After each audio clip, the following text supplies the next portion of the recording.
It's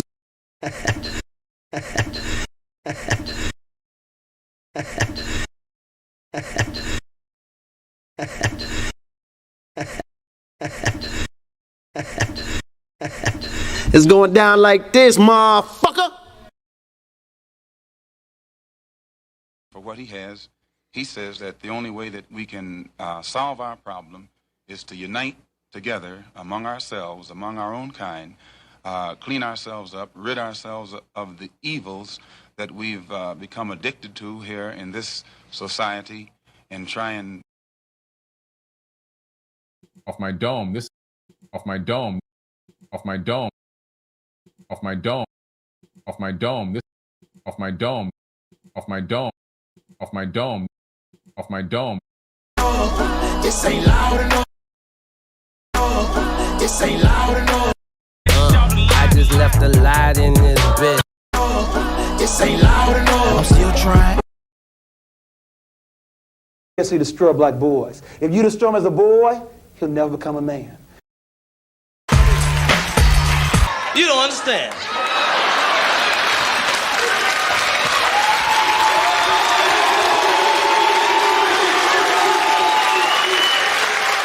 I ain't scared of you motherfuckers. It's cool enough just being cool, like I am, chilling. Your feet. He looked down, seen her feet. The nigga went berserk, killed the monkey, threw the bat out the window, start kicking that bitch in the air. I've seen a lot of black guys, Nipsey, but you're overdoing it. Group of you together, you never can tell who's who. Group of you together, you never can tell who's who. Group of you together, you never can tell who's who. Group of you together, you never can tell who's who. I mean, TikTok. I mean, TikTok. I mean, TikTok. I mean, TikTok. I mean, TikTok. A lot of the white content creators on TikTok get all of their dances from the black content creators. You're a philosopher? Yes. Yes. You're a philosopher? Yes. You're a philosopher? Yes. You're a philosopher? Yes. You're a philosopher? Yes. I think very deeply. I think very deeply.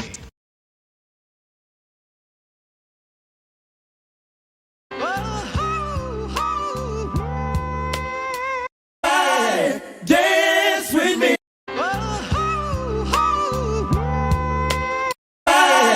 Dance with me. Oh yeah.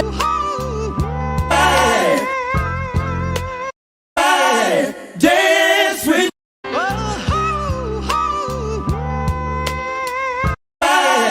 Dance with me. Damn white boys out there. Most of them is psychopaths and all that. They'll kill your mama's mama and you. Decent white folk that still don't know they're racist.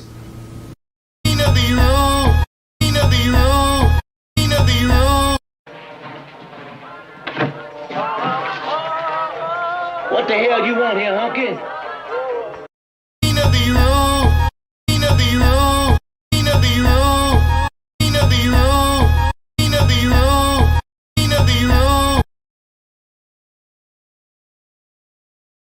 Yo, baby, I got all.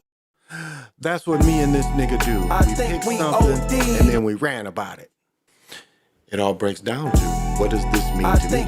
What does this event mean to me? How does this event affect my thinking? Affect my way of life? I think we OD'd. Used to snort cocaine, now I fiend for the check. Used to snort cocaine, now I fiend for the check. Used to snort cocaine, now I fiend for the check.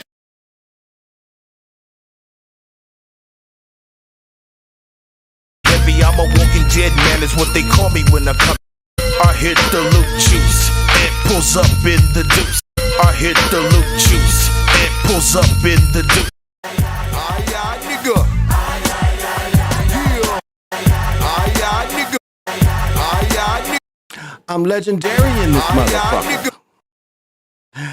I just be shopping and nigga. you know, drinking and shit. Do a little smoking and shit.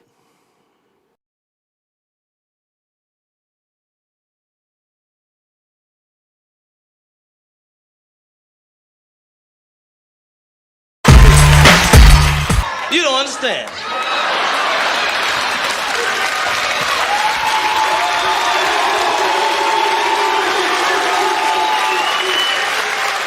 I ain't scared of you motherfuckers. It's cooling out just being cool, like I am, chilling.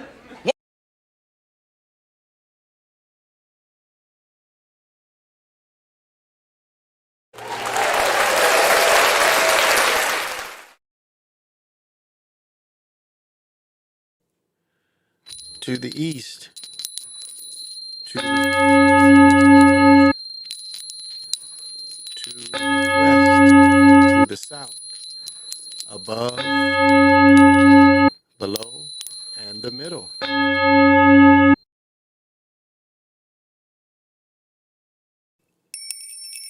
the east. To the north. To the west. To the south. Above. Below. And the center.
And welcome to the Chocolate Mountain Show. I am the holder of the infinite sacred ball game that was created by the Hero Twins. And I am that one and only Galactic Daddy-O, welcoming each and every one of you to my galactic patio that reaches from Minnesota to the universe. I guess that's my cue. What's happening, America? What's happening out there, United States of America? What's happening? Tonight we are definitely hosting the very special Ambrosia from the Gods. Ooh, is this cold? This one might be colder. Let this one let that one marinate a little longer. You know, I got the little mini fridge with me with 20 pounds of ice. So again, Great Lakes, Elliott Ness, the finest nectar of the gods. And join me. You drink some water, Kool-Aid, wine, whatever you drink. Some THC with some milligrams in it and shit. Pop them if you got them. Ooh, beating up the equipment and shit. Damn. And look at that. I don't think I could have lived in the 1920s because they didn't have shit that looked like this. Ooh. Ooh, they didn't have nothing like that back then. And again, we can ring up. We have the Unicorn Luca on deck with this badass Willie Dynamite shatter.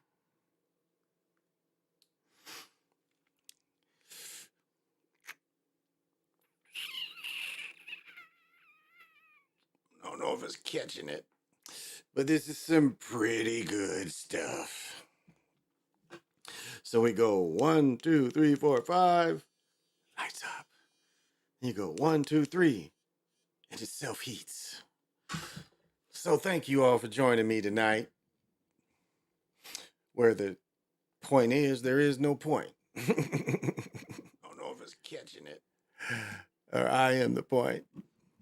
I guess that's what I could say. Hard hitting NB83. Thank you for joining me.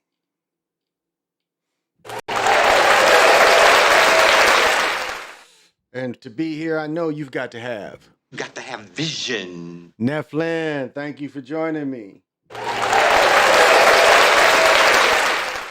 And I know you've got to have. Got to have vision. El Dragon Amru Khan, thank you for joining me. And I know you got to have. Got to have vision. For being here. Thank you for the kind words. May peace be unto you. Oh, let's see what this Willie Dynamite got.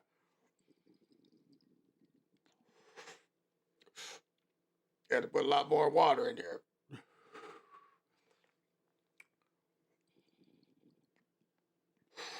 That'll do it.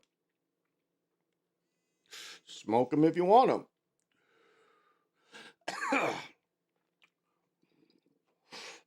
All right.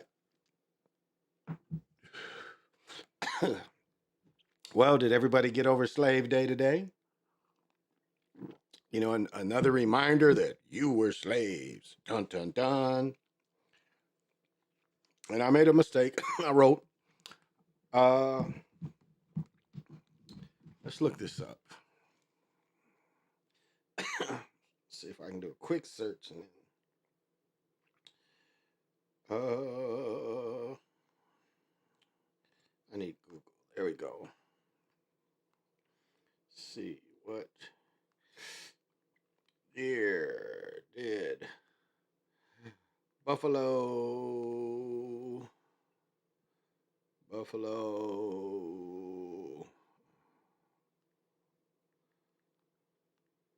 soldiers. Let me see. Soldiers. Come out. Okay. I was looking for. Oh, not this Buffalo Soldier. Damn.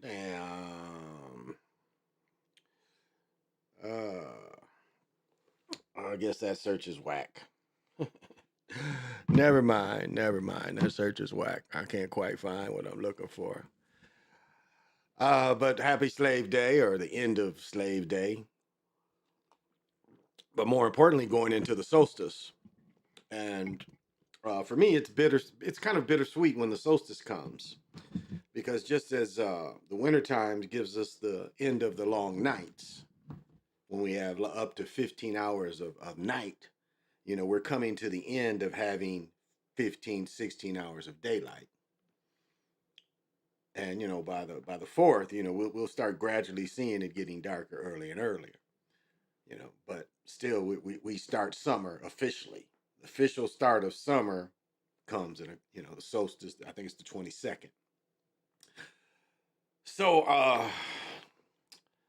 I'd like to go to the mounds. I'd like to go in the morning, but I'm not sure. I'm going to check to see what time the park closes. Plus, that side of town, don't know if I want to go there super early. But maybe mid-early. And maybe even go today. I'll see how it feels. But I know there's a lot of energy there. Probably going to be quite a bit of energy there tomorrow. So we'll see how it works out. But however you want to celebrate it, again, just know, you know, it's also bringing the summer in. because the sun is at its peak and it's going to be at its peak for us for another few months. And just hope we don't have 6 more months of winter like we did last year. Give me 6, 7 months of summer. Oh, because it'd be like 3 months of winter. It'd be 6 months of winter, 3 months of indifferent weather, but not nice, and then 3 months of summer. That's usually what we get up here. But we celebrate the hell out of it when it is nice. So I would rather. This is I would. There isn't any other place on the world I would rather be than this spot right here, right now. Tell you what though, I hate I didn't take pictures because my brother-in-law again built his pool. I think his pool is 18 foot. No, more than that. Probably 20 something by 12, 15, I forget. But it's 8 feet deep. I mean, an in-ground pool. And now it was like 90 here today, 88, 89. Now it's probably still warm. It says 73, so it's still warm for up here. So we had put the whole hoop together. We had put all the support together, all the straps that's gonna hold the rim. We just had to put the backboard up there. Now I got over there about 1. We go out there, and again, when we go out there, it's hot as shit. This backboard got hot. We had to take all the foam out. So the three of us tried to, because remember, they have all these nylon washers that have to go inside between, support parts. And we kept taping them, but it was like the three of us really couldn't do it. We really needed one more person. So we had got the ladies to go get us some super glue, but decided we didn't do it. And we just really needed just that one more person. And we got the screws in there. And so we got the main supports all put in. So we left because we had to go get my great nephew. So we had to leave and go get him.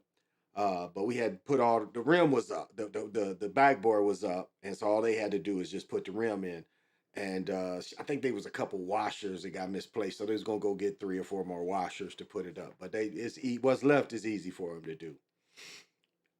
And we're gonna use that court to play pickleball on too. I'm gonna try to talk them into, because it's concrete. And I told my nephew, I'm like, this is cool to shoot on, but really wear good shoes because concrete really wears you down. And I said, you're gonna have to end up talking to him to try to get that sports court to make it really safe, because concrete is such an unhealthy thing to run and jump on. I mean, just for any of you, avoid it. That's why I laugh.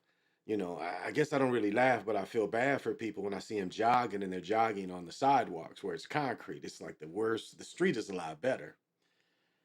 And I see a lot of people forget, I think his name was Jim Fox. He was the dude who, in Forrest Gump's, I think this is the guy they based Forrest Gump's character after that ran across the country, was Fox, that got people into jogging. But I guess the guy died fairly young despite being a jogger, but what they found is, I think he was an ex-smoker, but he would jog near the roads. And he, breathing in all this carbon monoxide while you're trying to jog. And we have highways like that where there's trails for miles, like probably 10 to 15 miles worth of trails, but right by a road, a highway. Now, granted, the highways are 4 lanes, 2 on each side, but still, it's out on the highway. And so the air isn't that great. So I've never been, like those kind of places, I've never been a great, like to ride my bike on or even just jog. Now, my daughter and I could walk to a little park where we're on this road for 10 minutes walking, and but other than that, I just really wouldn't place to work out on. So just and I played basketball. I played full court on concrete back, and the stuff is just not good for you. Remember, asphalt and what they make the track and pickleball courts on give a little bit. They give a little bit. They're made on a softer surface, more of an asphalt surface that they just put the paint on. They smooth that surface and then put the tennis court like surface on it. Which people play a lot. Like our courts are 3 years old, and you can already see the wear and tear in the paint. So the only one topic I had tonight to show you how serious this is up here. This is all they're showing. Oh yeah, and I think this is what I want to show. Yeah, I definitely want to show this, but this community up here, again, you know, we have a big Somalian community. And what we just had is, you know, we had 4 girls killed by basically a drunk driver, or 5 girls, excuse me. And so we have our 2 favorite news people that I've introduced the world to. Frank and Amelia, our famous married couple. And we're going to let them tell it. And I must say, I like it. Frank, as always. Yeah, this is definitely Macy's. This is Calvin Klein. Yeah, this is Calvin Klein. Yeah, I don't mind Frank. You look all right. And Amelia, she looks good. Hair's whipped, not over made up. You can tell, you know, look like she's been tanning in here. But let them tell their story. I'm sorry, I'm talking too much. Let them tell the story. This has been affecting us the last few days up here. Shock today said their prayers and goodbyes to 5 young women killed in a hit-and-run crash on Friday night. Police say a man was driving about 100 miles an hour when he slammed his SUV into the small sedan, killing the 5 young women inside. Esme Murphy shows us how the community showed up to share their grief and remember the victims. Well over 1,000 mourners gathered here at Dar al Farouk Mosque in Bloomington to remember, pray, and honor the 5. So, I must said what Super Sly would say, that 4K ain't for everybody. And it's like, I knew 4K would be rough on her because I watched her before 4K, but now you see her in 4K. She kind of looks like the Crypt Keeper, but okay, let's go.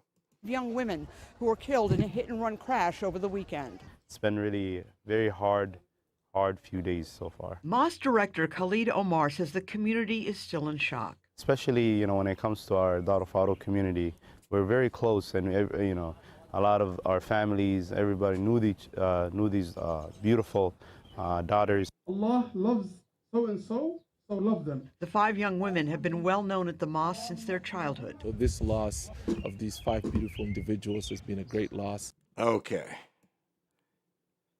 God, do you guys know what this is? Remember, they did this to Malcolm X. You know, I had him out facing, I believe, I'm pretty sure they're facing east, heading the east, feeding the west. Yeah, this is how they present them. Like right out here in the open, in the hot sun. This like, wow. You know, I'll say what I feel. This feels very much sacrificial. The numbers, colors. I mean, this seems very sacrificial, like feeding something. But then again, you know, maybe I'm looking in too much of it. But that's my feeling. And it's easy to kill people with cars.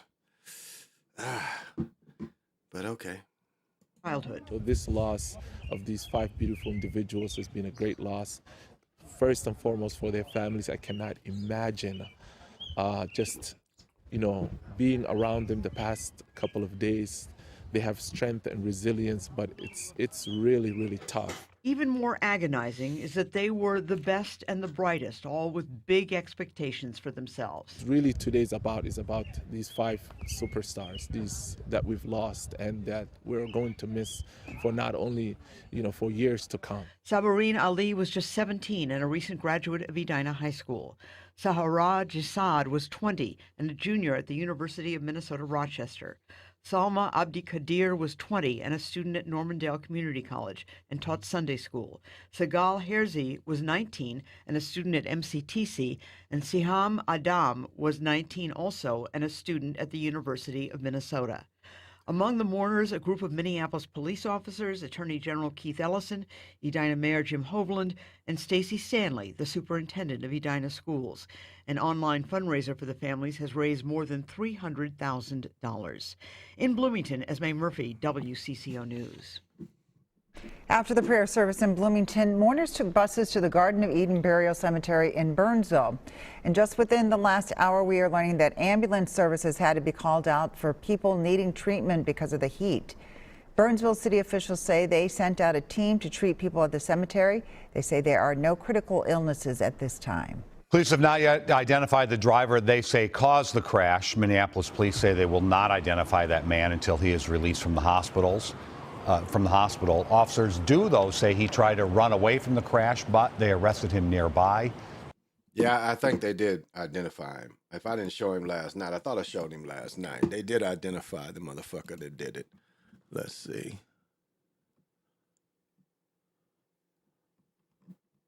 Right here. Yeah, this is who they said did it right here. Recordings just got better. Shut up. And I think I showed this last night, but I'll rehash this. This is the guy who did it. We're Goose with the latest. Blue? Julie, 27-year-old Derek John Thompson, the son of former Minnesota State Representative John Thompson, was booked into the Hennepin County Jail this afternoon on suspicion of murder, according to Minneapolis police, after he was discharged from the Hennepin County Medical Center. And he has a history of fleeing police and causing serious injury to others.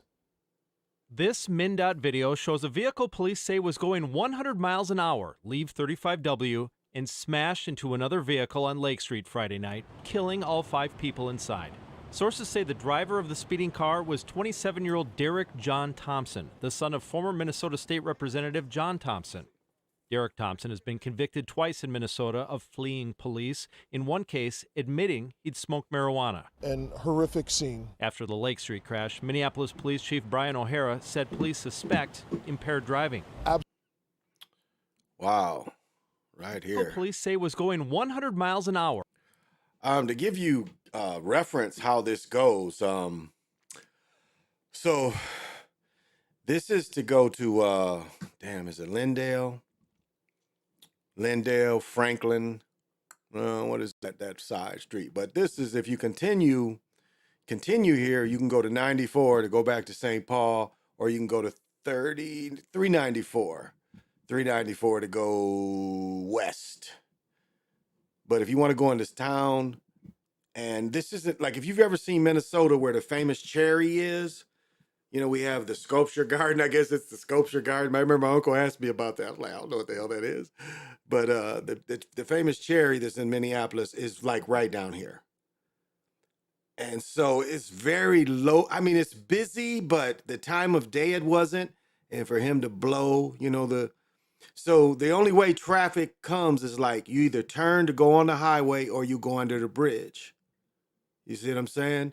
So they had to be like parked here, and they had the light and just the timing. I mean, what is the odds that, you know, they never even saw this guy coming, because they had to be parked here because there's, is there two-way traffic? Yeah, there's two-way traffic.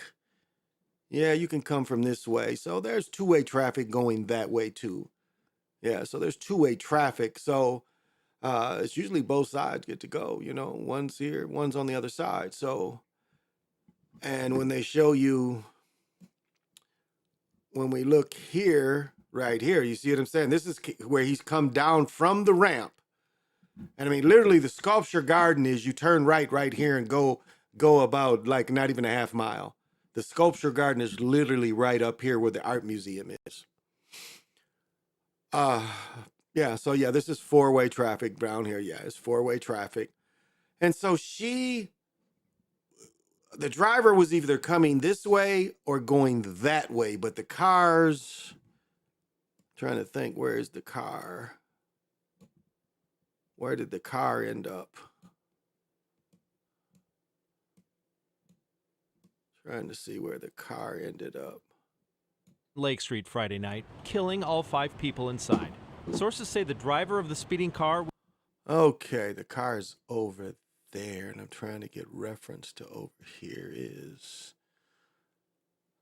So they're not on the bridge side.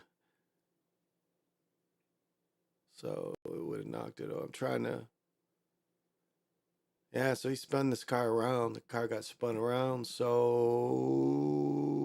going... Just trying to get reference here.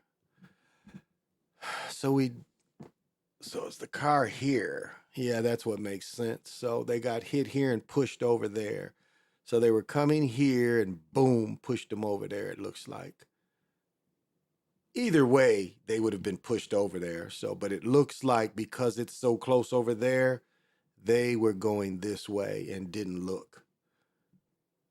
So when they were just sitting here, talking and listening to music, and the light turned, and they didn't even, when a car goes 100 miles an hour, it's gonna come on you so quick. Okay, that makes sense. So yeah, this motherfucker here, police, in one case, admitting he admitted he smoked weed. So fleeing the police officer by means other than a motor vehicle means he ran. Traffic license suspended. Carrying possessed pistol without permit. In a public place, a gross misdemeanor. So it was a felony. Gross misdemeanor. So I got put back to a gross misdemeanor. Looks like. So fleeing a police officer, they gave him a high felony, which is a high misdemeanor.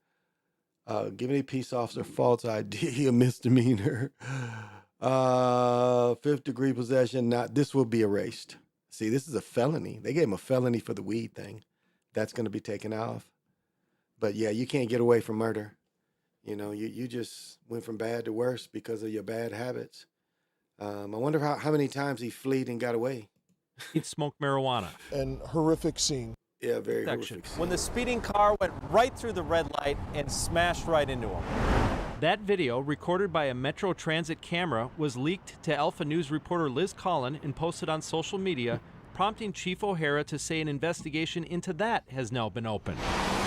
As for Derek Thompson, those who've researched his record might be surprised he was free, because he was convicted in California of fleeing police in 2018 and hitting a pedestrian, putting her in a coma.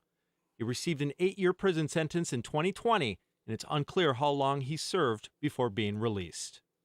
And the California district attorney who prosecuted Derek Thompson said their state passed a bill in 2016 that gives prisoners a much earlier release. So yeah, we see the motherfucker that, you could see that his ass was, he wasn't really shit.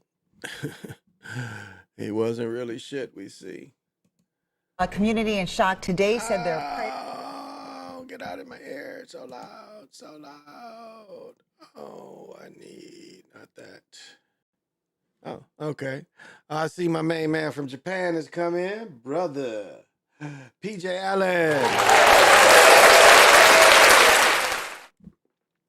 And I know that he controls all of his. My bitches. You saying you can't control your bitches? What? And he's here because he's got to have vision. Yes, what is happening? We didn't make you speed. He was doing something else. Yeah, he was doing something else. And his habit of driving away from the police and cars caught up to him. And if he was, because they did later say that he was drinking too, that's just a bad combination. And again, when you go through lights, you still got to look, especially from a busy intersection like that where cars are really speeding. The cars are coming off the highway and they're going roughly 60 to 70. Well, it's 60 out there, and then they're coming to a stop. And so you still got to look, even though you drive. We most don't have habits that we want to look, but you still should kind of look, even though you go through a green light. Still kind of look around, because again, you're looking for the other person. So a tragedy, and a tragedy among tragedies. And that's what this world is full of. It's like you can just look them up, and it's like again and again and again. It's like some areas. Yeah, it's like some areas, it is just like the worst of it's like a black cloud is over these areas. I don't even know how to say it. It's just, it's something all the time. And I guess that's just a part of, with people, and having so many people and stuff it's not just one area. It's like everywhere. Oh, did y'all peep this? Check this story out. Yeah, this is wild. I be like, you look at, they do the stories and say, what are these people? Like, it screams Europeans messing with stuff, but did y'all peep this out?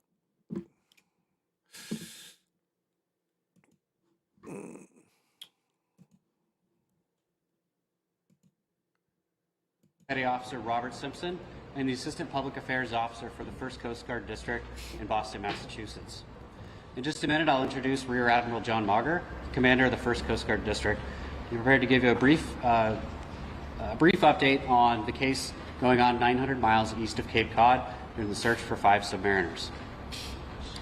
We do ask, following his brief statement, we'll be able to take a few questions and answers.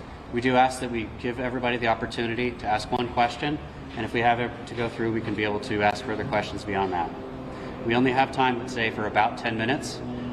So he has a brief statement on here, and at this time, I'd like to introduce Admiral John Mauger.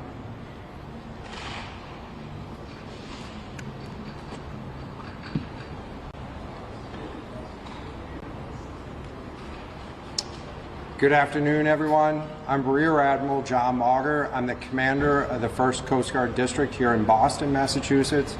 And in this case, I am the lead for the Coast Guard search and rescue operations for the overdue submersible out near the wreck of the Titanic. Yesterday afternoon, we were notified by the operator of the submersible vessel that it was overdue, and it had 5 persons on board the submersible. So we're working very closely at this point to make sure that we're doing everything that we can do to locate the submersible and rescue those on board.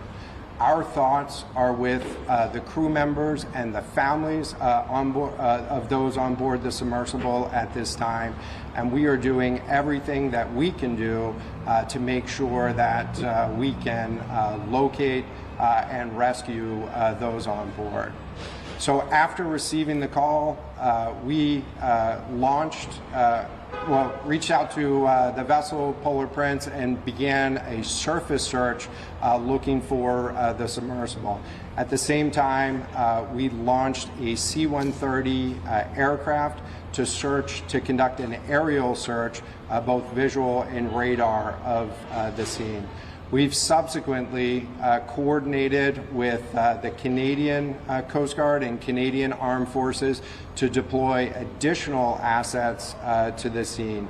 The Canadians have had a C-130 aircraft searching as well, in addition to also having a P-8 submarine search aircraft deploy as well, and put sonar buoys in the water in attempt to listen. The location of the search is approximately 900 miles east of Cape Cod in a water depth of... Okay. My only question for this is, who pays for this? Like, if I am lost at sea, who is, like, if you know, I took my pimp submarine down there, you know, with the spinners on it or whatever, and I'm down there and I call up here and say, Big Pontiac's down here, and the pimp sub is not working too cool. Can y'all come get me? Who's going to pay for all that? Like, where would they like, if it was me just by myself in the yellow submarine and shit, who would pay for all that? Would all this go for, to try to save me by myself and, the pimp submarine, the yellow submarine? But okay, I'm sorry. But that just makes me think about it. of roughly 13,000 feet. It is a remote area, and it is a challenge to conduct a search in that remote area. But we are deploying all available assets to make sure that we can locate the craft and rescue the people on board. Going into this evening, we will continue to fly aircraft and move additional vessels into the area. In this remote part of our... But on the other hand, like, if there's pictures, let me see if I can see. Let me see if there's a picture. I've seen pictures of it. Like, this thing is like tiny that they're in. Like, you would have to be really, let me see if there's a picture of this thing. I was just like, you know, okay, look at this. Look at this thing. To be in the ocean, I mean, this is like a bus. You'd be like in a bus. This is like in a bus. So this ain't cheap. I mean, this is a submarine, you know. So this is not a cheap submarine. So I wonder what happened to this thing that they couldn't submerge it, you know, make it come up. Wow. 13,000 feet. Let's see. So in terms of the square mileage of the search, I don't have that number right at this moment, but it includes both a surface area that we're looking at and a subsurface area. And so we'll get you the exact. Oh, man, they had to sit like this up in there? Oh, hell no. This is a hell no.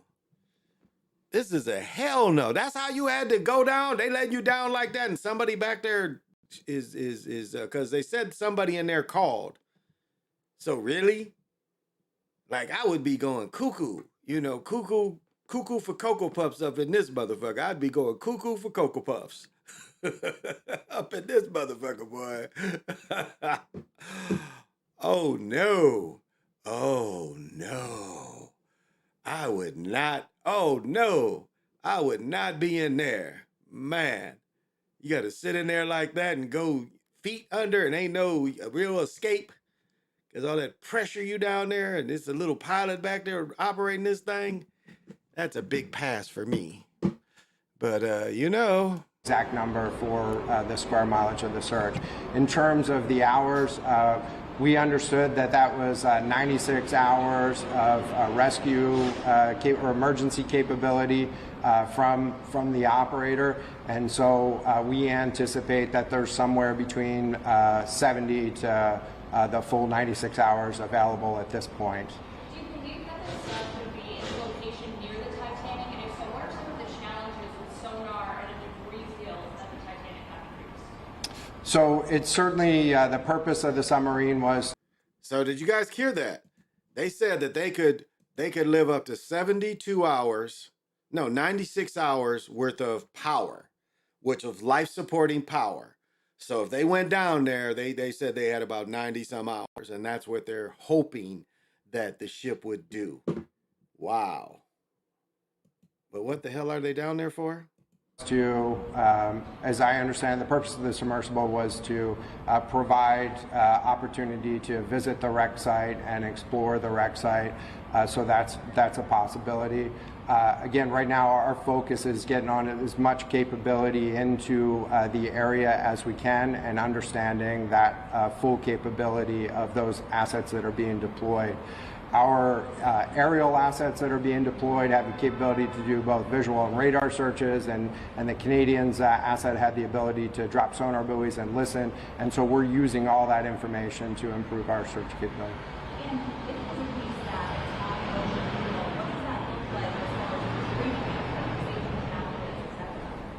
So we're working through that right now, but what we're really focused on at the moment is really locating the vessel, which could either be in the surface or subsurface. And so we're bringing in technical expertise to understand both the dynamics of underwater search and underwater rescue operations.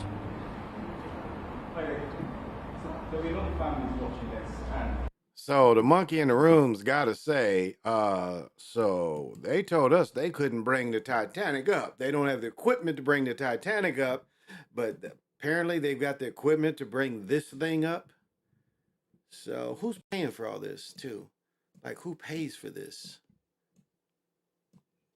Comments on the dangers involved. Certainly, every time ships go to sea, they encounter hazards and dangers, and so having properly prepared vessels, properly prepared crew members, and making sure that you practice emergency procedures, good practical advice for anybody that goes to sea. What's happening specifically with the families of those people right now? Are you in contact with them? Is there a staging area for them? What's happening? So at this point, I'm not going to discuss any information about the families and communications with the families, and so we'll provide that with future updates. Any idea on the number of personnel searching? Is it dozens, hundreds? So the Coast Guard has 2 C-130 aircraft. In addition to the command team that's working here, we have 2 C-130 aircraft deployed. The Canadians have a C-130 aircraft and a P-8 aircraft. We also have access to and will launch this evening a C-130 aircraft from the New York National Guard to make sure that we have sufficient air assets up there.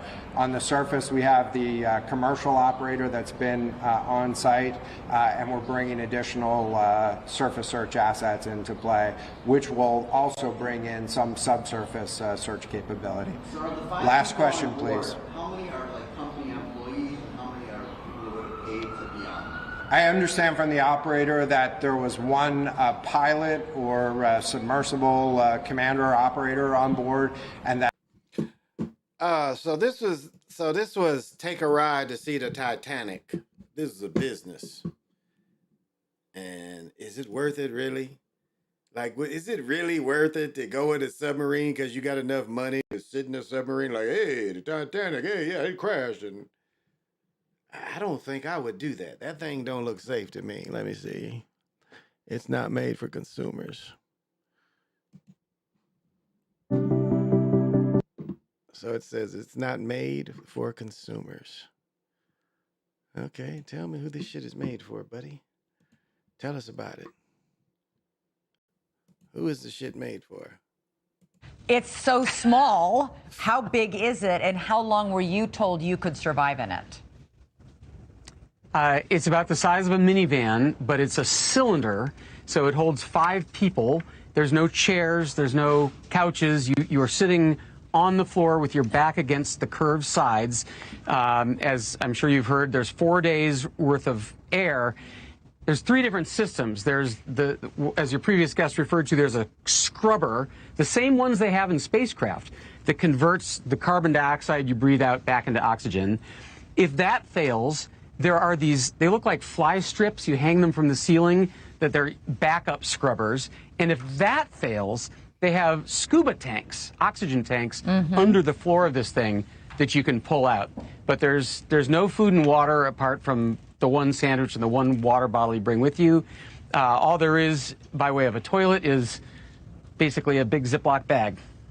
Oh my gosh. All right. At one point when you were on the sub, you lost communication with the mothership on the surface, only for about 2.5 hours, right? And what did you do when you lost communication? Did you just drift around, or what happened?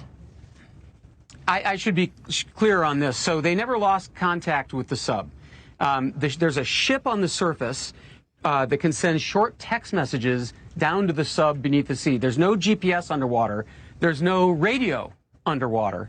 So all they can do is send these little text messages. The submersible does not know where it is relative to the Titanic. It might be right over there. It might be right over there. They can't see anything. There's no windows except a tiny round porthole at one end. So up on the ship, the control room looks down and says, it's off to your right by 100 yards. They direct the sub. So what happened for a few hours last summer was during one of these dives, the ship on the surface was giving directions to the submersible on the seafloor that were wrong. Something went wrong with the directional system, and they spent the whole day looking for this Titanic, never found it. And so these passengers who'd paid $250,000 a head had to come back to the surface having seen nothing. So I got to get your reaction when you hear that they've lost this sub, that they lost control and communication of it after an hour and 45 minutes into the descent, which I think that's about how long it takes to get down there, or no? That would be about halfway down, 2/3 of the way down. 2/3 of the way down. And then by 9 p.m. Sunday night, at launch Sunday morning, they reported it missing. What do you imagine is happening on board? So, first of all, aside some from context. panic, I mean, I just can't, you know. Yeah. This is the only submersible in the world still operating that can go to the Titanic. So it is a one-off. It is a one of a kind. There's not, it's not like an iPhone made by the thousands. There's one of it made by this one man who's had experience building airplanes and submarines, Stockton Rush. He runs the company. And so going in that, it's not going to be Delta Airlines level safety. You sign a waiver. It says, these are all the different ways I could die. I mean, they outline it for you. So there's so many mechanical problems and weather delays. I mean, on my dive to the Titanic, we only got 37 feet down when there was a mechanical problem and we had to come back up to the surface. And that's typical. I mean, they take tourists out for a week at a time. And so far this summer, they've barely made it to the Titanic even once, even though during each week they have 5 potential days to dive. So you are well aware that there's an improvised quality, there's a dangerous quality, that it's something that is not made for consumers. Is there a way, you said there, is there a way to radio for help if you're on that sub? There's no way to radio for help. There's no, radio waves don't travel underwater. So there are 2 systems of communicating with the submersible. One is every 15 minutes, it sends out a ping, an audio ping. Sound waves travel through water. So the surface ship picks that up and says, okay, they're still alive. The second way is while they're within sound range, they can send little text messages, short text messages that say, usually it's, the Titanic is 100 yards to your right, that kind of thing. They've lost both of those signals. That's not what happened last summer. This is really terrifying. I mean, if you think about it, there could only be one of 2 things that have happened. So if the power went out, then they couldn't send pings and they couldn't send texts, but maybe they came to the surface and they're bobbing away someplace. I will say they have 7 redundant ways to get to the surface. They have 3 different kinds of weights they can drop. They have propellers that push them up. They have airbags they can inflate. 7 different ways, and several of them work even if the power is gone. So if they are alive, they should have been able to get to the surface using one of these methods. Unless one of 2 bad things have happened. One is that they got snagged on something, maybe one of those ghost nets, the big fishing nets that fishermen cut loose, or maybe a piece of the Titanic, or the worst case scenario is that there was a leak in the pressure vessel, and that would be an instantaneous implosion. Thank you for watching. Go to newsnationnow.com to find News Nation on your... All right. Well, that's one of those stories where money got you killed. That's what I call that. I call that you had too much money, and because you had too much money and didn't know what to do with it, the money got you killed. The money got you killed. Oops. That's what I call that. The money got you killed.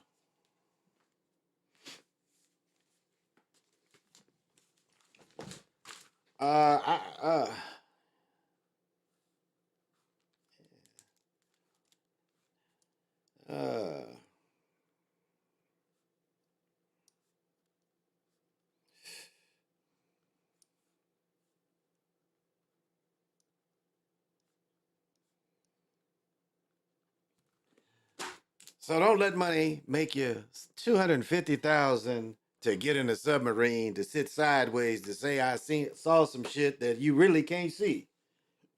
Hey, we're in front of the wreck right now. Like, that is just the stupidest of stupid ways to die. I wonder if insurance would even cover that.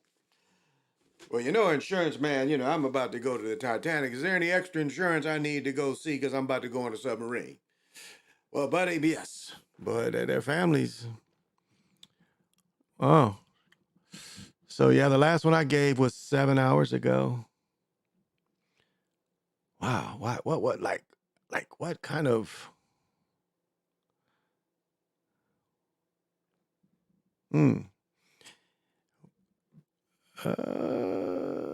Let's see.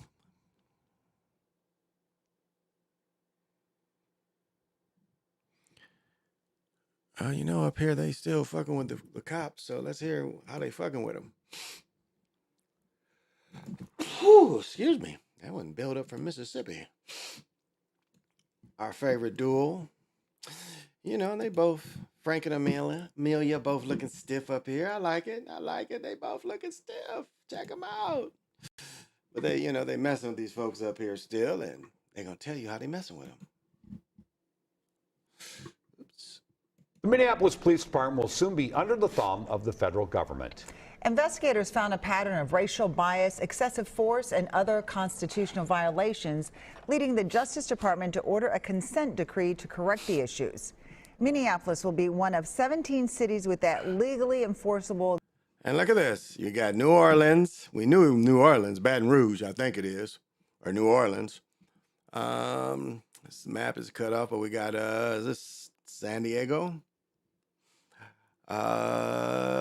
Nevada, Utah. I mean, look at this, and look at all the East Coast cities with such bad corruption. This is Chicago. Looks like Chicago. And now up here, this is probably Cleveland. Cleveland, because Buffalo would be. Let's see. You'd have to follow. No, you'd go up here. That's New York. Right? New York's right there. No, this is Windsor. I'm sorry. That's Windsor. New York is up there. No, I'm trying to think. Right? Yeah, it's Canada. But yeah, so Feds is on the neck. Agreement. It involves an independent monitor overseeing the progress. David Schumann spoke to a monitor working with the New Orleans Police Department for more insight on how the process works. Minneapolis should be bracing for a long-term relationship with its federally appointed monitors. Consent decrees bringing change to troubled police departments last years. David Douglas has monitored the cops in New Orleans for almost a decade now. What we're talking about is massive institutional reform. What we're talking about is massive institutional reform. Massive institutional reform. Last years. David Douglas has monitored the cops in New Orleans for almost a decade now. What we're talking about is massive institutional reform.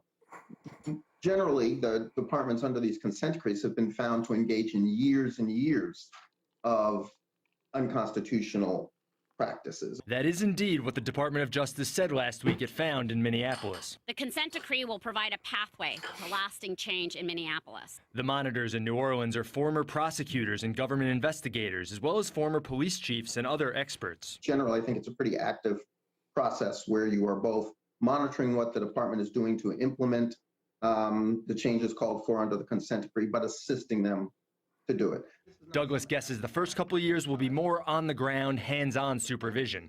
Monitors report to a judge who ultimately determines when the department reaches compliance and the decree can end. I've seen change happen. I fully believe that we are entering a new chapter in terms of how policing occurs in America. These consent decrees really make a difference to people who have been harmed by these practices. In Minneapolis, David Schumann, WCCO News.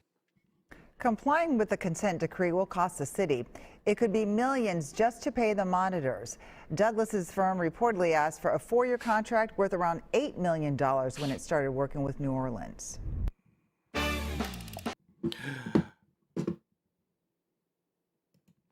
Well, you guys know what Dick Gregory said about the Minneapolis Police Department. Damn white boys out there. Most of them is psychopaths and all that. They'll kill your mama's mama. And you. Dick, what else do you think about it, Dick? Decent white folk that still don't know they're racist. And what do we tell them, Dick? Yes, we don't mean to be rude. But, and I've spoke many times about the gang unit that went unchecked from probably 2000 to 2010. And they were able to terrorize and not only just terrorize, but enrich themselves. Like I think I told a story of a town, and I guess it's in Nebraska, where Nebraska is still heavily on forfeiture. I guess it's a link where people, have straight up cash when they go on to play in Vegas. And what their courts have said is, we're stopping. Because what they do is they tell you, well, if you just give us your money, and that's something that's been going on for the last 50 years. You just give us, give us your money, and you sometimes you give us your dope, and you can go ahead. But they pension people for their money, and then their Supreme Court is backing them because the same. So it was a way to enrich the county. But this gang unit here, was just out of control, and nothing was really done to the people who terrorized everyone. So I don't know.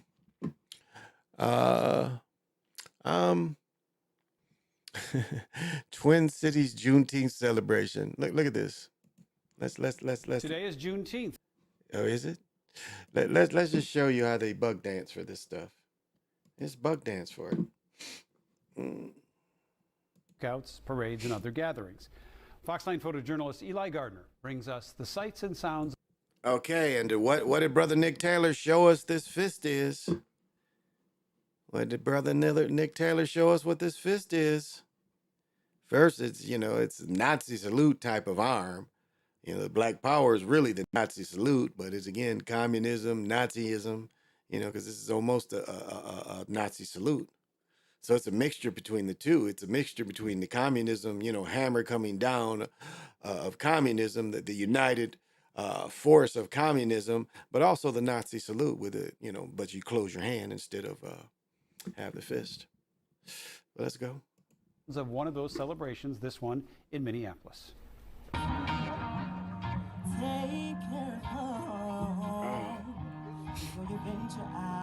Today we are out here celebrating the freedom of Black Americans in the United States. Okay, what is it, y'all? What? Americans in the United States. Okay, what is it? Let's say it. Let's say it. Red is for the blood, black is for the people, and green is for the land. Okay, let's see what he used to be in Full Force. Y'all remember the dude used to be in Full Force?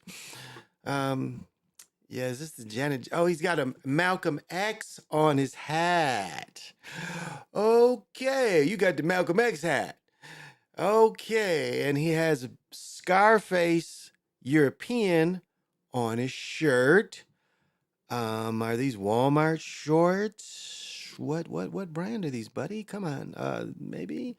All right, let's hear what he got to say. Let's give him an introduction. Oh, okay, he's been there for a second. All right, let's go. The team is a big accomplishment, though. We out here. Okay, okay, she's very festive. She's out there. Let's go. Oh, you see this green right here? Anytime, well, at least in this state, I can't speak for other states, but right here, this is Section 8 housing, because this kind of insulation is cheaper. So if you see white insulation, it's market rate. But if you see this kind of insulation, that means it's Section 8. It's built, this is cheaper. This is cheaper insulation. So it's because they're using this cheap stuff. This is for Section 8. But okay, beautiful sister, let's hear what you got to say. Our people, Just to see people getting along and everything. Oh yeah. Okay. I like where did you get this from, dude? I don't even know what all of this is. Like whoa. Like you thought that it was good to have the top and the bottom connected?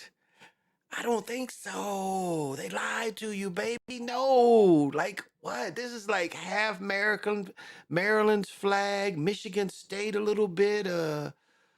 Wow. You really bought this, huh, dude? Like really, you bought this. Oh, I guess it's red, black, and green in here somewhere. Damn, this dude look like he my age. Dude. Like really? Oh, this, oh my goodness. I'm sorry, y'all. When I had these fits or these spells, what happens? I just can't control the laughter, and I just can't control myself. Because this is just. What are we doing? What are we doing? What are we doing? What are we doing? Okay, I don't know what this dude is doing. Like, what is she on? Is she on some kind of float? But let's go. Everything is peaceful and lovely.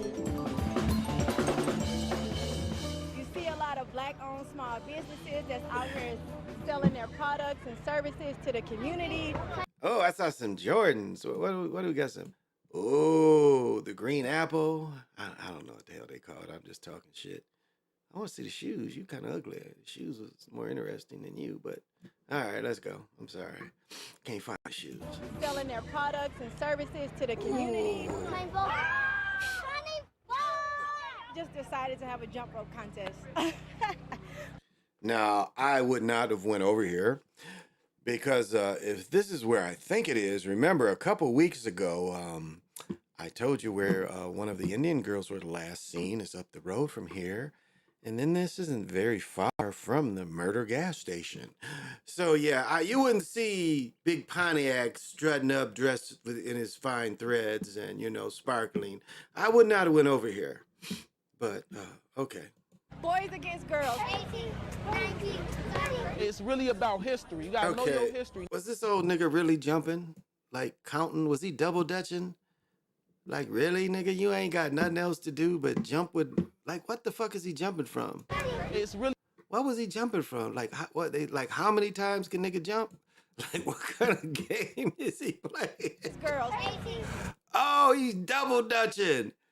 Okay, he's double dutching. Like, really? Really? Really, old nigga? You got a double dutching shit? Okay. Damn. I mean, yeah, this is It's really about. Yes, they're definitely, I'm telling y'all, right here is murder gas station. Literally right here. If you can just go up the street, right there is the murder gas station. The girl that was missing is it's on this side, but back a little ways. But right here, up here, and people have gotten shot over here at this Burger King. I don't even know if it's still open, but the murder gas station is right up there. So y'all, you know, Big Pontiac is not going to be around people dressed with the Scarface, with the Malcolm X hats. I don't even know where you could buy a Malcolm X hat. And look at homeboy over here, at least, you know, kind of smooth, but this dude, like, it's just, man, like all of this together is like, wow. Okay, Holmes, let's hear you. What you got to say? History. You gotta know your history. Well, you gotta have some kind of style other than just like wow, the Malcolm X hat. When would really the Malcolm X hat ever work? I don't like have any outfit with a Malcolm X hat, and like this is a black crusty. You see that? This is a black crusty too. So really, you got Malcolm X on a black crusty, dude. Come on. We got this black nasty. You know, he's got a Malcolm X on the black nasty. So this is some invented like shit. But okay, let's go. Where you came from? The gathering of our people getting together. What are we doing? What are we doing? What are we doing? Oh, what are we doing, though? Damn. Enjoying themselves. Everybody's just out here Vibing, okay. I like it. Food. Jerk chicken. Carrots, peas, and rice. Giving us the opportunity, tools, and resources to Yeah, giving you all our that. community. Know your roots, because it started at the roots. You got to water and turn to a flower. Being black unapologetically, just Wait. living out loud. Living out loud, unpilot. What did he say? You got to root and what? Root and what? What did this dude say? We just living out loud. No, I missed it. It's being free. Yeah, being free. Yeah, you're free. You wasn't free yesterday? Oops. Excuse me. Y'all, I just don't know what to say. Don't know what to say. Oh, and you know this Taylor Swift thing with all the tickets and shit? They be tripping. If you want to see Taylor Swift, you be tripping. If you want to see Taylor Swift, what are we doing? That's what I say if you want to see Taylor Swift. But I guess if you like Taylor Swift, you go, it's going down like this, motherfucker. And that is if you like Taylor Swift. Oh, wait, what is this? Oh, no. Oh, our favorite place with the favorite ugly girl. Let's hear more of Slave Day. You know, Slave Day all over America. We got to tell y'all about Slave Day all over America. Let's, our favorite, whoever she is. People were shot after a Juneteenth celebration. Honey, whoever gave you that haircut just bogey. Did you bogus? That is one ugly haircut. But you're not too cute, but let's go. Let's listen in here to this update from police who just stepped up to the podium. Very good. All right. On Monday, June 9th. And okay, let's look at this. What are we seeing? What are we really seeing here? And this has been like back when them brothers beat up the guy back in Memphis. You know, you've been seeing, well, the heads is these melanated cats, and what's going on in your city that you can't stop this. You know, Slave Day, you would think on Slave Day you would be able to stop this. You know, you got the brothers in charge, and this is the Klansmen all over again. You know, the birth of a nation. You know, that's what this is in real time. It's the birth of a nation. It's the Klansmen. Showing that if you in charge, is what happened. The country goes into hell if you let them in charge. That's what this visual shows you. But okay. 19th, 2023, after a day of a Juneteenth celebration where thousands were in our community gathered peacefully, at approximately 4:21 p.m., Market Police Department officers responded to a shooting incident on the 2900 block of North Martin Luther King Drive. MPD's preliminary investigation revealed that the shooting may have stemmed from a fight between multiple young females on MLK Drive. MPD has confirmed a What? Stemmed from a fight between multiple young females. That the shooting may have stemmed from a fight between multiple young females. Revealed that the shooting may have stemmed from a fight between multiple young females on MLK Drive. MPD has confirmed a total of 6 shooting victims at this time. 4 females, 2 males, ranging in age from 14 to 19 years of age. There are no fatalities at this time. MPD's preliminary investigation suggests that a 17-year-old male victim was also a shooter. However, we're seeking additional unknown suspects at this time. Anyone with any information is asked to contact Market Police Department at 414-935-7360, or to remain anonymous, contact Crime Stoppers at 414-224-TIPS. I'd like to take the opportunity to thank the MPD family in regards to the work that we did with our community today. More specifically, I'd like to point out Captain Sharonda Grant here, who worked with the Office of Violence Prevention and many community partners in helping to stem down what could have been really a serious day with more violence in our community after this event. I'd like to make this point and make it very clear. Milwaukee, what's going on with our children? Parents, guardians, elders, we need to engage and ensure that this violence that our children are bringing to these streets cease. No handgun, no weapon of destruction should be in the hands of our young ones. It's important that all of us do something. 8 years I've been part of the Juneteenth celebration as a commander, as a Juneteenth organizer. This has never happened before. And I've been in the city all my life. This has never happened before. This is a serious situation that we all need to take hold of. What's going on in your homes? What's going on in your community? This is not a Market Police Department thing, not the mayor's thing. Okay, whoever this chick is on the side, this ain't working. Like this pretty chick ain't got a hat on. He don't have a hat on. He looks like he plays on some of these TV shows. But anyway, like this ain't working. Like, really? Why did they make her wear a hat? Because they in command, they got to wear these stupid ass hats?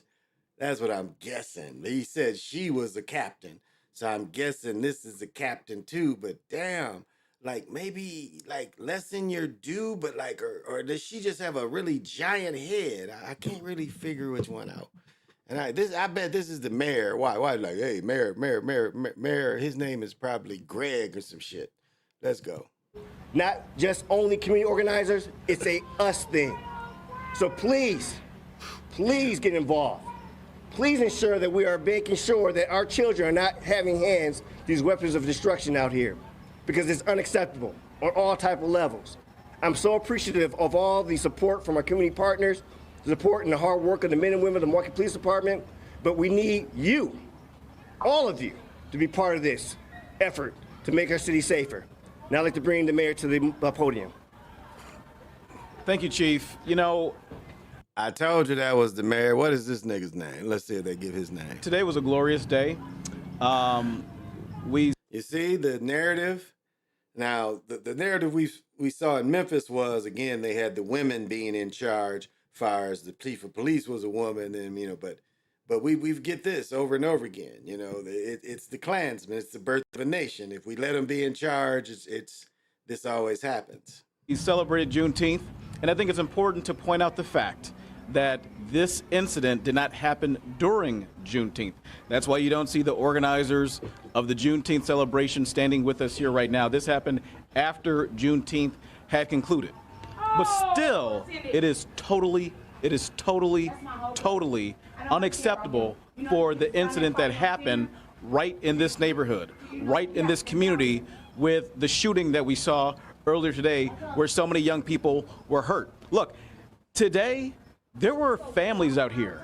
There were kids out here. There were babies out here. And it does not sit well with me. It does not sit well with the people who live in this neighborhood. It does not sit well with the men and women of the Milwaukee Police Department. It does not sit well with all of our community partners on the ground for folks to think that it is okay to take a gun out in a densely populated area and fire shots off. Like, if you are an adult or a young person who's got your hands on a gun and you are ill-tempered, right? Don't come to stuff like this. Don't come. Get the help that you need. And we are more than willing to help you to make the connections that you need to get the help that you need. Damn. Get the help that you need. Well, that's what you get. You give these darkies command and the city goes to hell. Like, if you... The city goes to hell. Jamar, what's happening? And I know you got to have vision. And Lorenzo, what's happening? And I know you have got to have vision. I think, Lorenzo, didn't y'all have a tornado? I thought that's what I saw, that y'all had a tornado.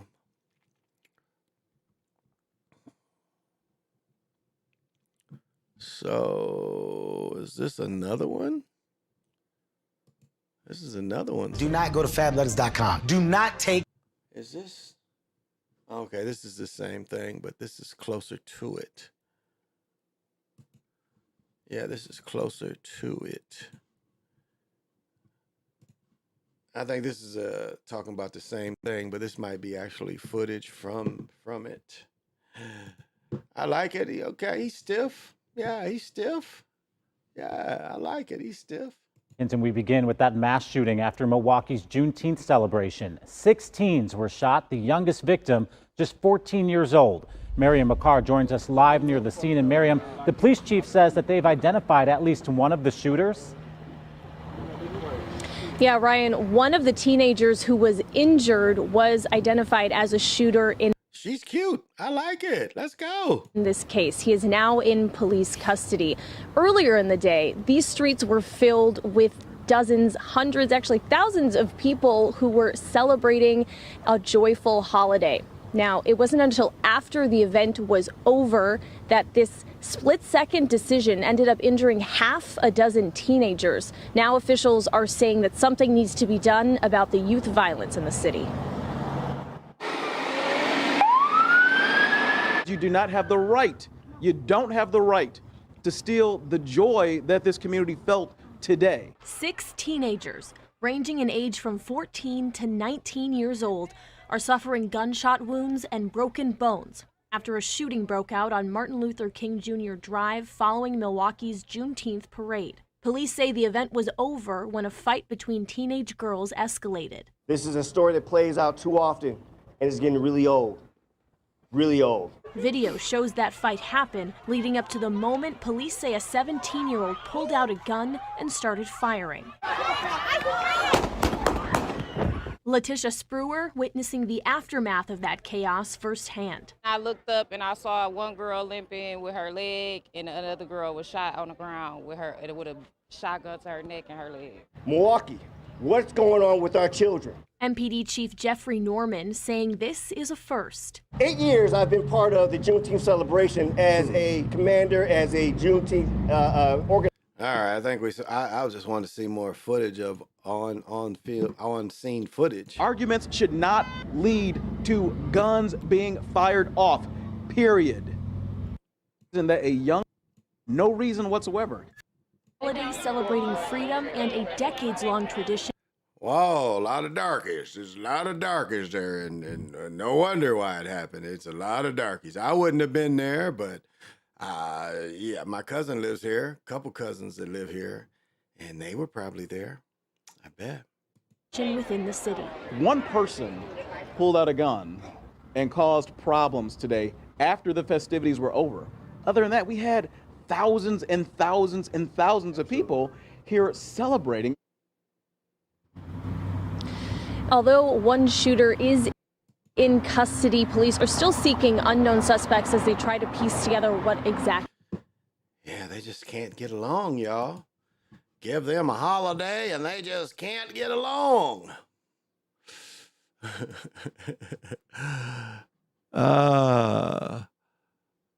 Yeah, I was trying to find that footage. I know Mississippi had a tornado down there. I read that. I did come across that. No, this ain't what I want to get into. Why is it this? Oh, that's my stuff. I'm on 2 of them. That's stupid. Okay, just one now. Good. Yeah, I was trying to find that.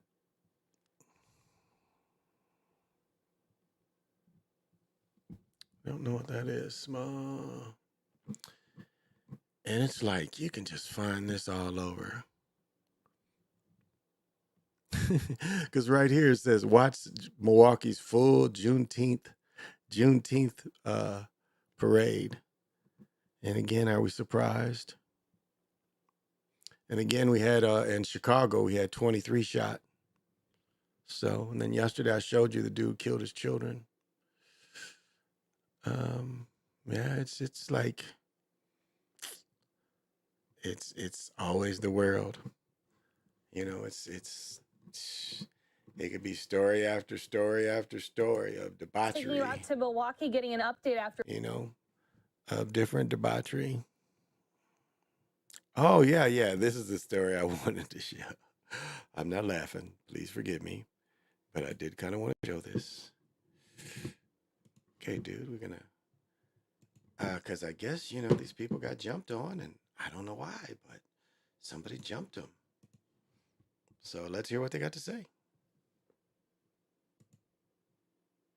Know what would happen. I'm trying not to let my thoughts or brain go there because it scares the heck out of me. A couple sharing their terrifying story, saying they were violently assaulted in what they believe was an unprovoked hate crime.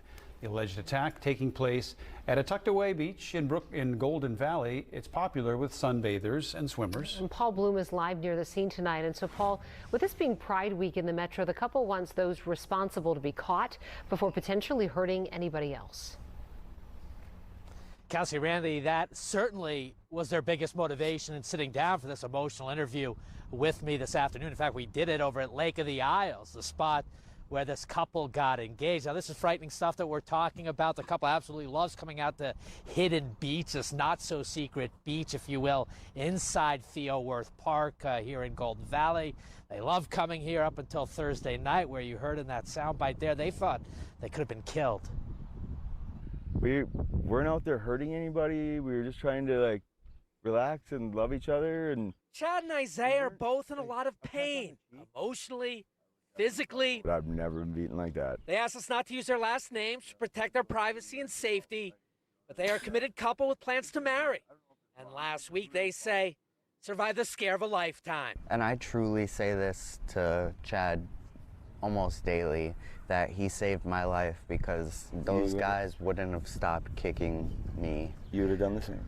Chad and Isaiah recalled spending a wonderful Thursday evening together here on Twin Lake, a not-so-secret beach oasis within Theo Worth Park in the heart of the metro.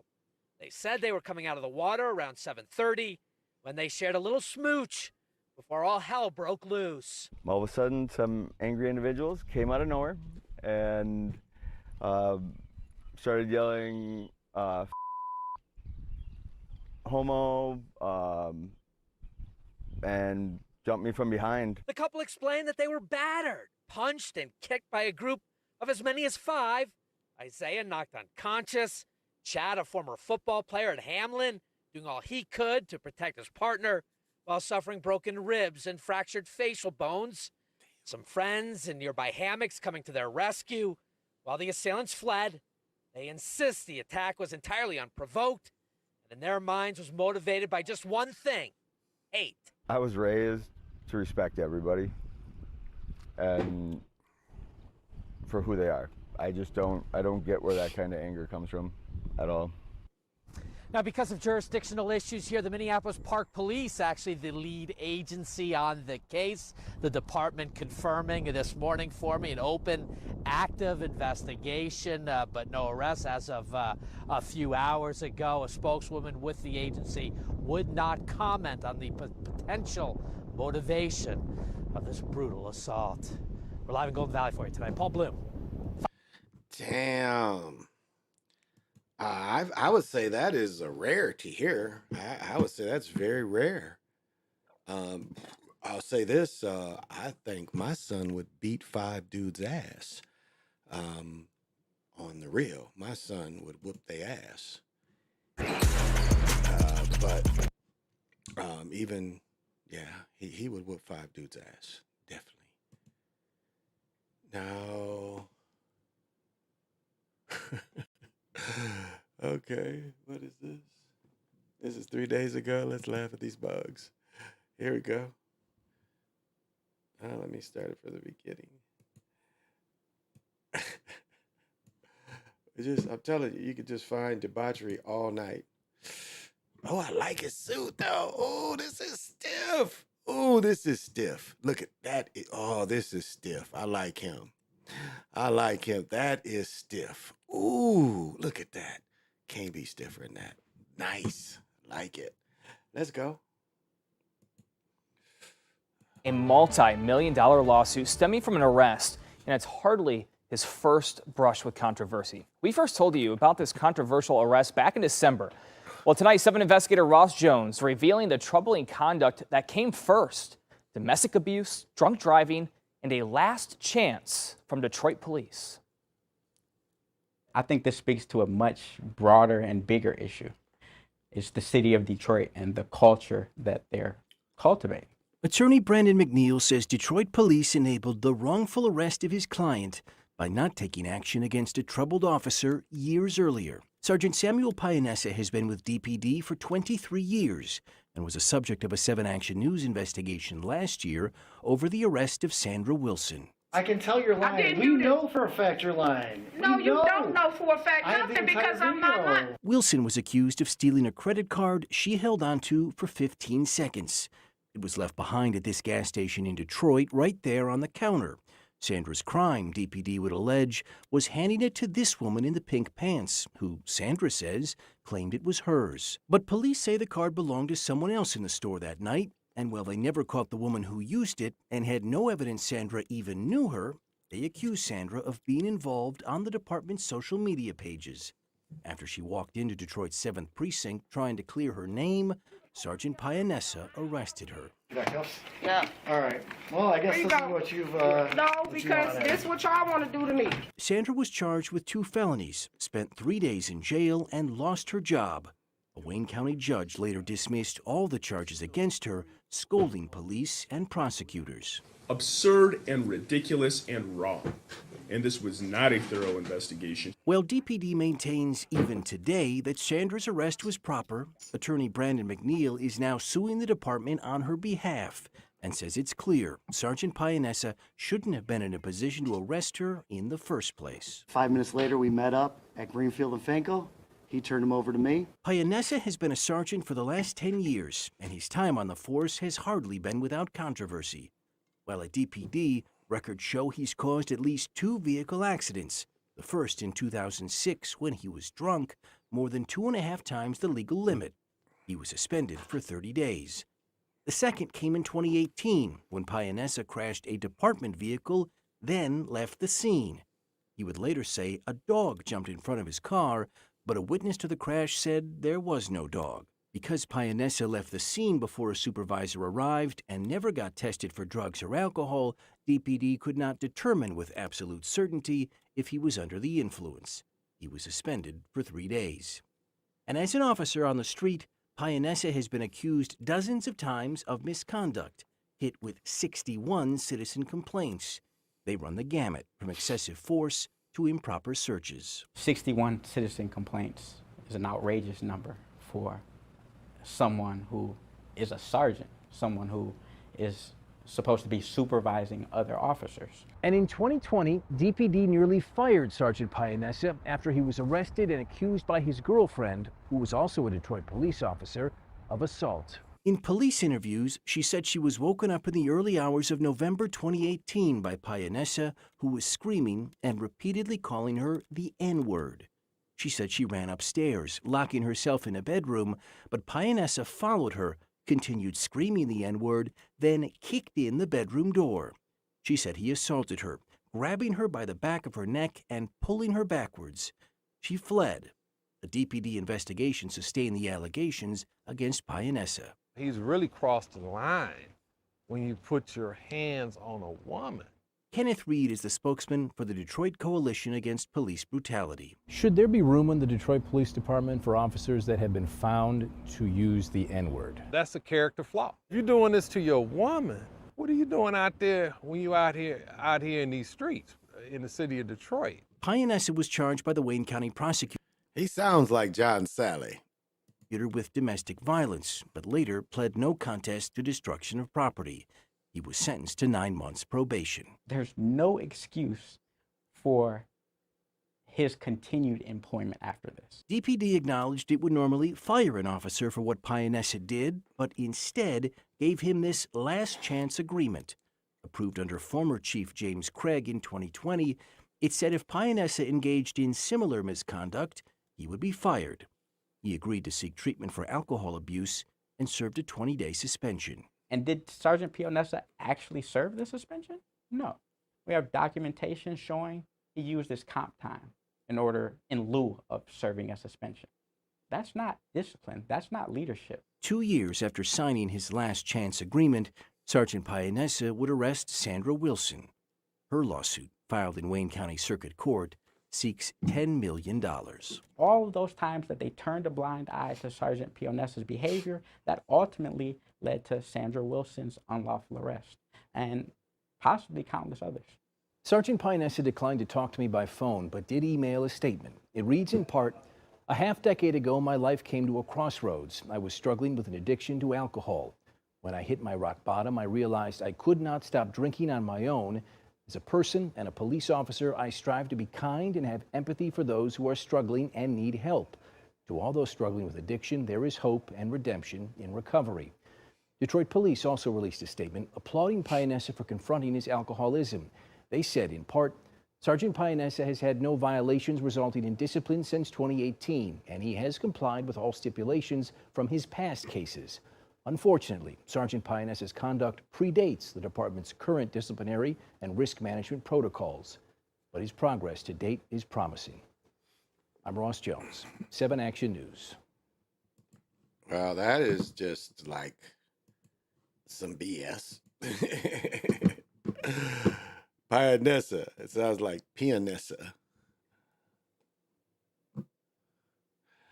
Man, it's just, wow. What is this? God damn. We begin with a case that has. Wow. Wow. Damn. Like, it just keeps going, y'all. Like, this shit, I ain't even heard about this shit. Case that has been hard for even the most seasoned investigators to forget. Yeah, he's still okay. I like it. He's a frumpy kind of dude, but this is still okay. I like it. The death of Lacey Fletcher. Last January, what was left of her rotting 100-pound body was found embedded, melted into a couch in her parents' Louisiana home. Investigators say the sofa was soaked with urine, feces, and other bodily fluids. Fletcher was disabled, and her parents, according to police, just left her there for years until she died. WBRZ Chief Investigative Reporter Chris Nakamoto has been following the investigation from the very beginning. He joins us with an update that we first brought. Now remember, I did show a video about some darkies that did this to their disabled child. So don't say that I just pick on the darkies. I don't just pick on the darkies. I pick on everybody, but it reminds me of a case we just listened to. Wow. Wow. Brought you here on The Factor months ago. And joining us on The Factor Uncensored tonight is Chris Nakamoto, investigative reporter from WBRZ. Nakamoto! In Baton Rouge. Chris, you and I talked about this very disturbing case several months ago involving Lacey Fletcher, the 36-year-old who died in her parents' house. For those who don't know the past history, first, tell us how she was found in her parents' house, and then we'll get to the latest news. It was just an extraordinary situation. Paramedics showed up at her house last January, and they found her literally melted into the couch, covered in feces, looked like her hair hadn't been brushed for years, totally neglected. The coroner's office ruled that she was totally neglected. She was literally fused to the sofa. This as her parents were coming and going, living normal lives, going to work. Meanwhile, they have their daughter who had not gotten up from the sofa in what the coroner estimates was possibly years. Wow. And what kind of illness did she have that they left her on that sofa without attending to her? She had a condition called Asperger's syndrome. And so essentially it was just kind of a situation where she became more and more reclusive. A lot of the neighbors told us as we began covering the story, they used to see her outside playing, and then all of a sudden they stopped seeing her as she got older. And so they just thought that maybe she had moved on and moved away. But turns out she was living right there in her parents' living room, and that's where she died, unfortunately, as well. Now, initially, when this case broke, her parents were charged with... She had Asperger's? This is a very mild case of gosh, I'm old man tonight. But it's a very mild case of that. Autism. Thank you, Motivite. It was a very mild. Asperger's is a type of autism. And actually most people in Asperger's are high functioning. Now they say, like, what would have made her be reclusive? I can't say, but god damn. Like, how is it that we saw a case of young people that the court said, that the hospital said this is a brain dead baby, but the people figured out they could make some money. And after the money, because they were probably getting paid for her disability, and nobody checked on her. Like, wow. Nobody checked on her at all. A murder. But now there's been a change in that, right?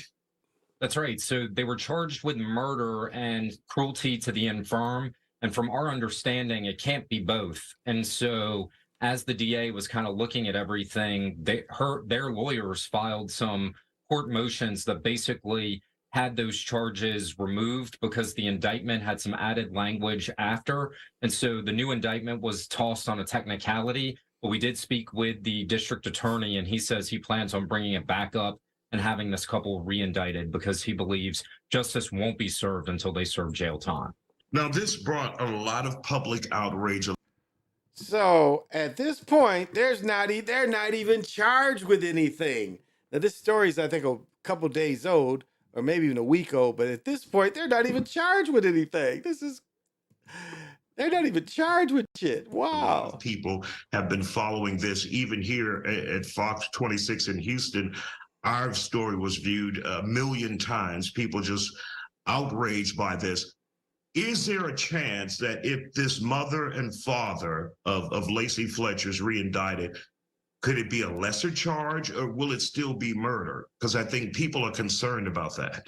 Certainly anything's a possibility, but when we spoke with the DA, it sounds like he's trying to press on and go after these two people on the murder charge because of what had happened to Lacey. When we spoke with the coroner last year, he said, look, I deal with death every day.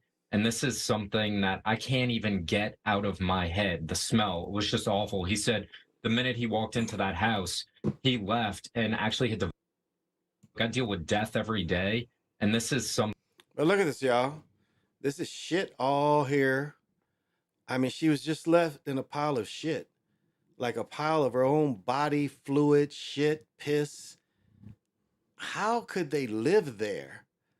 How could you ignore this? Like that's some of a psychopath. How did you I could see like for a week not helping a person, but when they're, and obviously she was still eating, because if she's shitting, she still got to be eating something. But wow, this is like the gross of the gross. Damn. Something that I can't even get out of my head. The smell was just awful. He said the minute he walked into that house, he left and actually had to vomit in the front yard. And so he said the fact that I deal with death all the time, and this impacted me in such a way, it's extraordinary to think that these people, her mom and dad, were literally living their lives, coming and going, and no one managed to know that their daughter was sitting there rotting away on the sofa of their living room. No, it's my understanding, and I could be wrong, that the mom and dad are out on bond right now while all of this is going on. That's correct. So they were out on bond initially after they were charged, but now that the indictments have totally been tossed, that bond really doesn't exist anymore because those charges are invalid. So the DA says within the next 2 weeks, they'll be charged again, they'll be rearrested, and then another bond will be set. And for you, Chris, have you ever seen anything like this? I mean, and I think they said at one point, because she was on the sofa so long, maybe she ingested some of the sofa, started eating it, and there were other foreign things found in her body that she may have been eating as a result after the autopsy? That is correct. They found sofa material. They found feces in her stomach. I mean, she was literally just sitting in this pool of rot, just fused there and just left for dead. In the 16 years that I've covered news here in the Baton Rouge community, I've never seen anything like it. When we talked to the coroner, he's been doing this over 40-something years in that parish. He said he's never seen anything like it. So when you think that another human being could leave a loved one or a family member in this type of condition, it really makes you just question what their, what was going on with them. Did they have something going on in their minds to think that this could be normal? And the fact that they could live a normal life outside of the fact that their daughter's rotting away, dying on the sofa. They were going to church, to work, to the grocery store. I mean, just living like you and I would live as normal citizens on a day-to-day basis. Did they allow anyone into the house during the time that she was alive and sitting and just marinating in that stew on the sofa? They did not. So we spoke with a lot of neighbors when we started investigating this situation, and they said the last time that they went into that house was probably about 15 years ago. So that was about the time that it stopped. When she stopped going outside and became a recluse and just went into the house, that's when they kind of stopped allowing visitors to come in. but you can only imagine what it was like. The fact that she just rotted into the sofa. They said all the wood floors inside were buckling from feces and urine. They said just the stench permeating throughout that house was just a smell they will never forget. Wow, just a horrible situation. Chris Nakamoto with WBRZ TV in Baton Rouge. Thank you again, and thank you for keeping us updated, sir. God damn. Whew. Don't know what to say after that story. Golly. But remember, that story is just almost identical to the story about the little baby. And the people just stopped taking care of the baby because the baby was brain dead. You know, it's like when all the laughter dies in sorrow. But this was even more of this was almost they tortured her almost. This is almost, you know, her being tortured by her parents not taking care of her. I say 3 more. I am out the door. There you go. Yeah, that picture is Terry. It's very messed up, Nico. Obviously, there were some sick people for a long time. Was just a reveal. Yeah, I would agree. That's what that was. As it was coming to an end, I was kind of thinking the same thing, that they had some type of mental disturbance themselves. Like, how can you ignore that? You know, how can you ignore that smell? How are you living with death? So they had some type of mental things going to try to ignore all that as well. So, but I could do it all night. I could literally show you those kind of stories all night, because this is the world we live in. And only you can make your world different. Because if you vibrate higher and you vibrate different, you can keep all this away from you. And I mean, it doesn't take anything to be humane and caring. As I told the other story that we did about the people with the baby. Again, you know, figured out a way they could get some money. But all of a sudden, when they found they was tethered, stopped taking care of the baby. They want to go on vacation. You can't go because that baby needs. And they probably were getting denied extra help because they said the state, like, they only had 3 days of nurses coming in. So you can't go on vacation like that unless so they did, they had this money, but they were tethered, and they had other children. So they were tethered to this baby where they couldn't even, they were tethered at home. And they had this money and they couldn't do nothing. So it drove them crazy, and they neglected the baby. So this I can't say what happened. They obviously probably starved her to death. Because if she's eating things off the couch and she's eating just anything, they stop feeding her too. So it's like they tortured her by stop feeding her. They stopped feeding her and made her sit there. And she had to eat whatever was available. So they tortured the young girl. And it's almost like they probably tortured her for being mentally ill.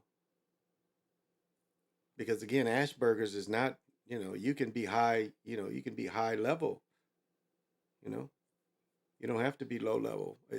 With that, it's generally people are higher functioning autism.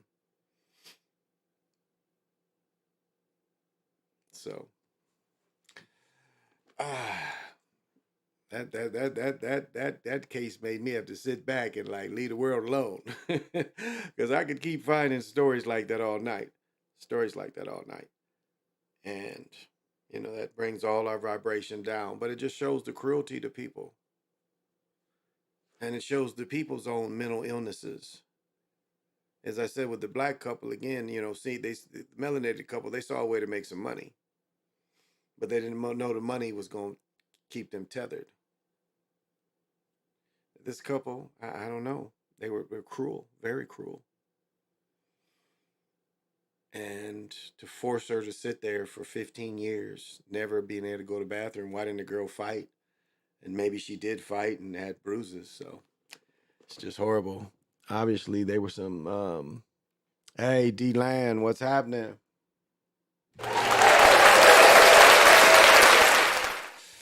And I know you got to have vision. And Nico, I don't think I gave you and for being here. I know you got to have vision. Yeah, so that's a hard one to get over. That is a hard one to get over. Oh, but it's going to be hot here all week. It was, I think, 88, 89. As I mentioned, it's still 71 degrees. I am going to try to get up in a couple hours if I go to sleep. I might just stay up and sleep all day tomorrow. Stay up and then just go play pickleball. But maybe get a couple hours sleep. Oh, quit recording. Wow. Yeah, it's stupid. So, but yeah, the weather's supposed to really be nice. So we're going to see. Yeah, today's going to be 89.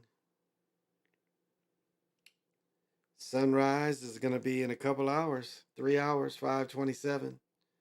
One of the last early sunrises. Sometimes I get done with this show like 3:34, and the birds will be chirping and shit. Yeah, we're not supposed to get any rain till Saturday, but Saturday's in the less chance because it's going to be 86. So it's getting scorched up here. That's why they talking that drought stuff. But yeah. Hey Key, what's happening? Thank you for joining. And I know to be here, you must have Got to have vision. And so it's, it's not hard to be just a good person. And I guess check on people. Be kind when you can be kind. But because the world isn't kind. It's funny, I was watching a thing, if you guys know who Dick Barnett is, and again, this is some type of special on the NBA channel, but Dick Barnett was went to Tennessee State, played for the first professional brother to coach in the professional ranks and in pro basketball. He coached in the ABA. They're trying to get their coach made the College Hall of Fame or Basketball Hall of Fame. Now they're trying to get this Tennessee State. And what's interesting about Dick Barnett, and let me see if I can find a picture of Dick Barnett to prove my point. Let's see. It probably won't be too hard to find. And I remember too much unnecessary shit about people. And I know, let me see.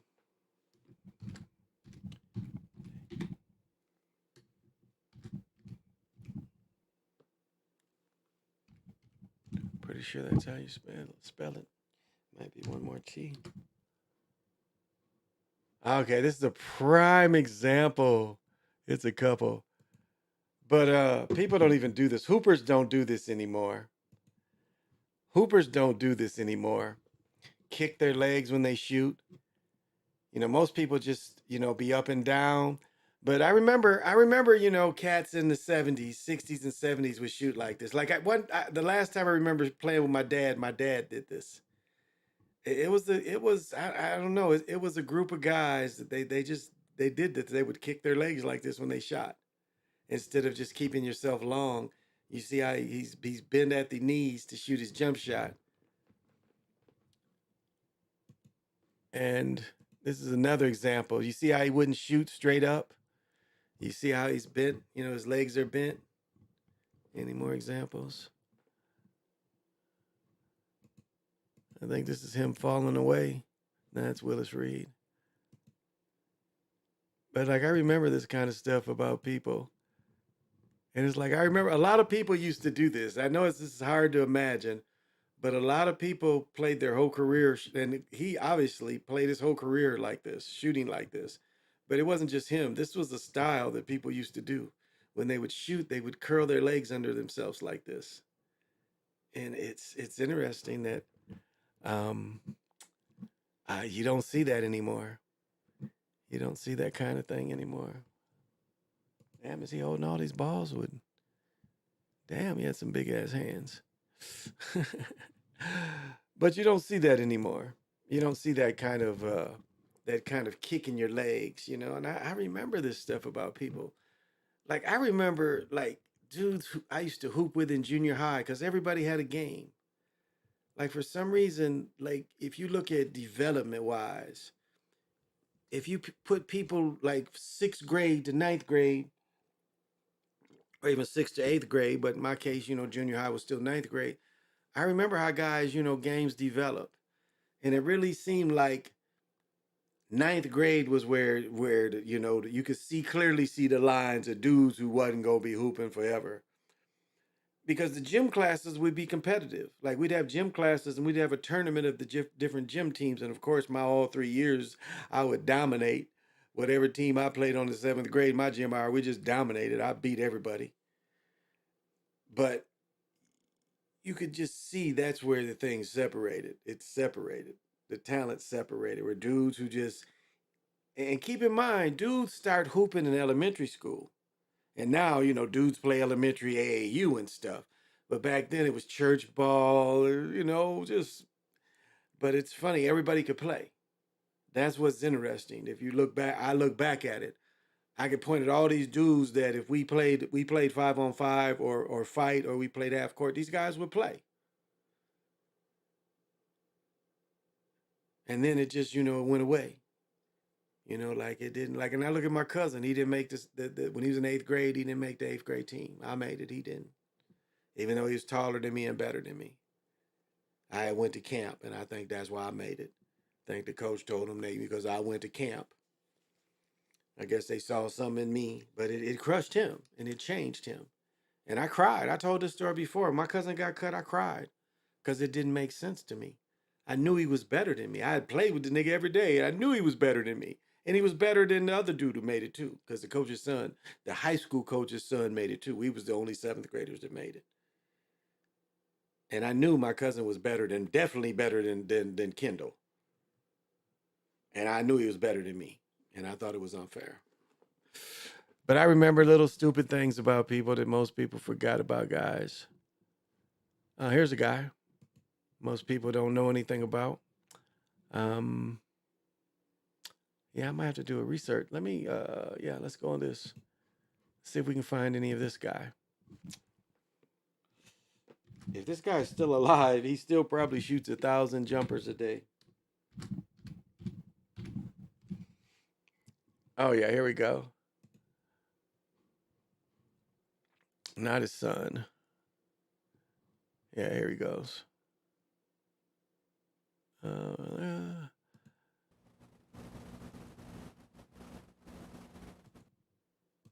Okay. I don't know if you guys ever heard of this cat, but I'll point out what he's supposed to have the best all time.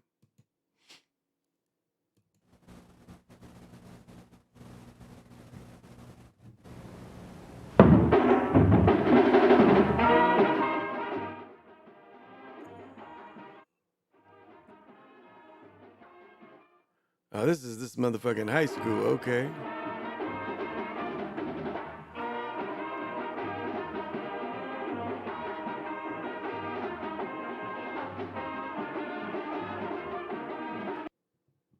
Okay, what is this?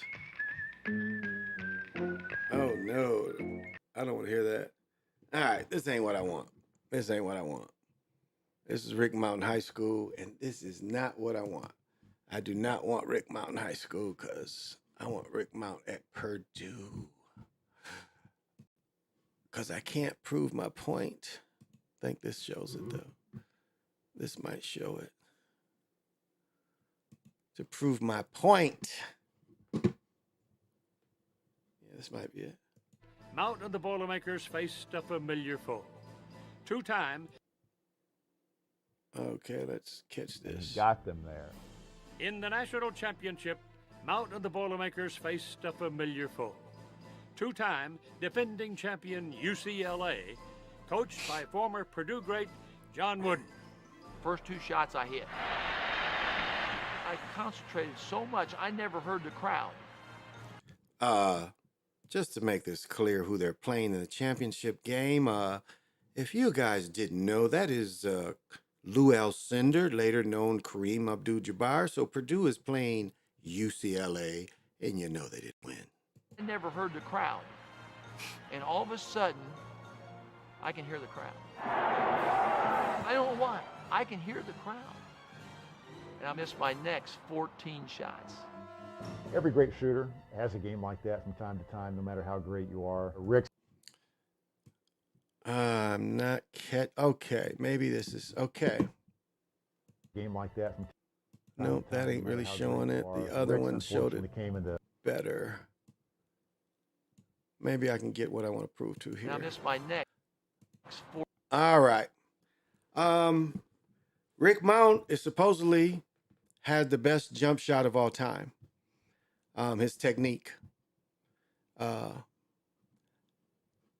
He was voted to have the best form of all time. This guy probably still shoots 500 jump shots a day. I read that about 10, 15 years ago. But this is supposed to be the perfect jump shot. And not just because he was European, just his form. He could actually shoot the same way over and over again. Again, here his body slightly turned a little too much left. He's not really squared, but again, he's trying to shoot over Lou Alcindor. 14 shots. Every great shooter has a game like that from time to time, no matter how great you are. Rick's unfortunately came in the final game of the NCAA tournament. Despite 28 points from Mount, UCLA steamrolled Purdue 92-72. We won the Big Ten. I got a Big Ten ring. It says a Purdue ring. It says Big Ten champs, NCAA runner-up. I do not wear that because it says runner-up on it. I like half of that ring because it says Big Ten champs on it. Nah, I wanted to show him his shot. The recruitment of Rick Mount. Oh, what is this? Okay, this is a little more of him shooting that J in people's ass. Okay, here we go. Let's see what this is about. I want to show the J. Show the newsreels of the Miami Hurricanes games in Lebanon movie theaters, and he tried to really downplay the fact that Rick was going to be well over 1,000 miles away from home. A long trip to Rick was going to Indianapolis, and so I couldn't see him going all the way down to Florida. The buzz around the Indiana community was that, you know, we're not going to let this great Indiana player leave the state of Indiana. My Uncle Herb was mayor of Lebanon. He said, "Bob, don't worry about it." He said, "The people here in town will see to it he stays here." I'm going to teach you guys a little bit of history, if you guys don't know this. Okay.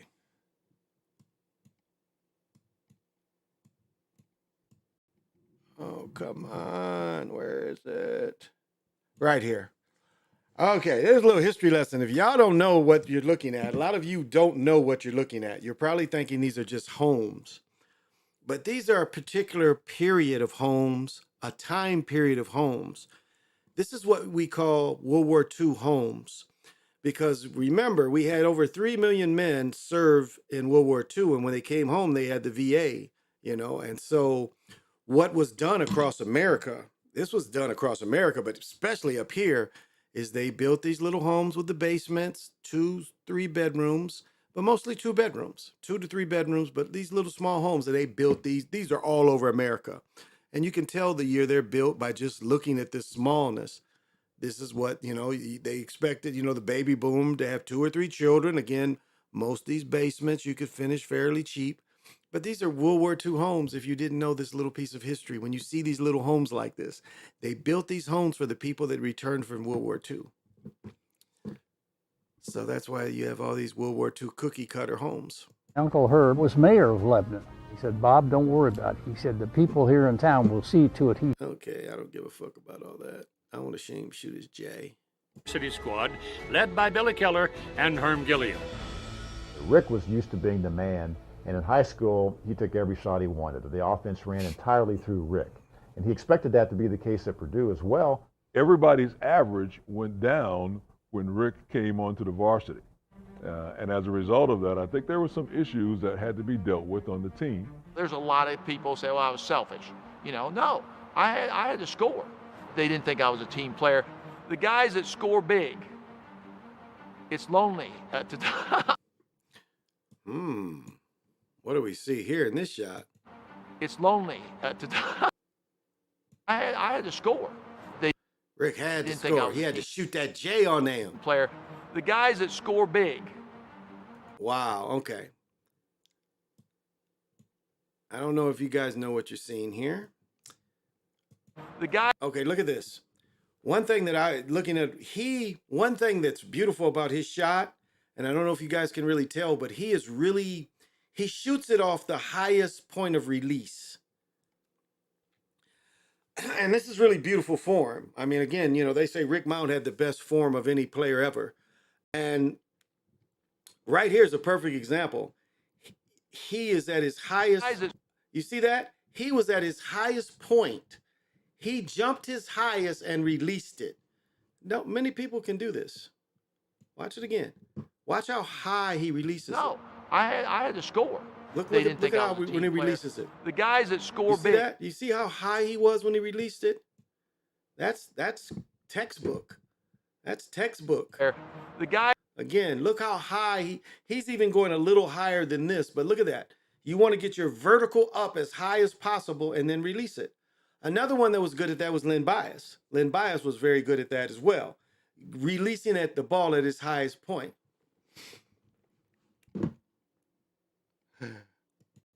And y'all know me, I'm going to show you.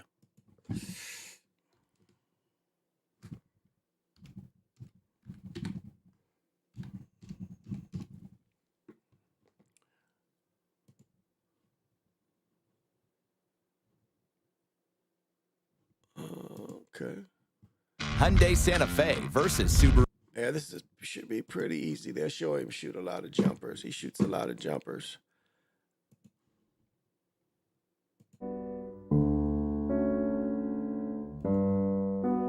Mark Wade.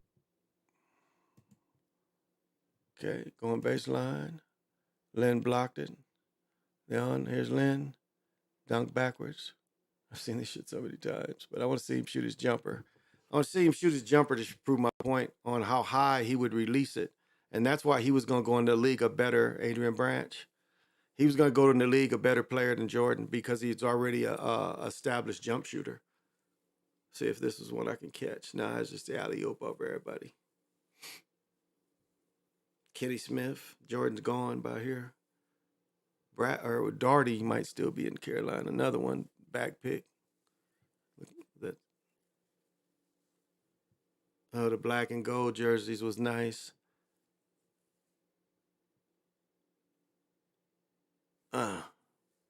Take that.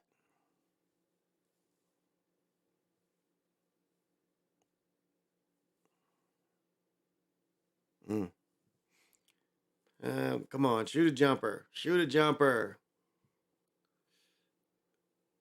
Trying to get him to shoot a jump shot to show you how. Here we go. Is this him? Look at that. Look at that. And this is, I know that it's 1980s film, but look at his extension. Look how high he is. You see that? Natural jump shooter. Jordan didn't have that. Jordan was more mid-range. Look at that. Nah, that's not him. That's him there, the rebound, not shooting. That was Gaston, I think, that shot the shot. So he'll get a good one where he shoots his J. Right there. You see that? Look how high he is off the ground. You see that? And that's perfect. You want to release it?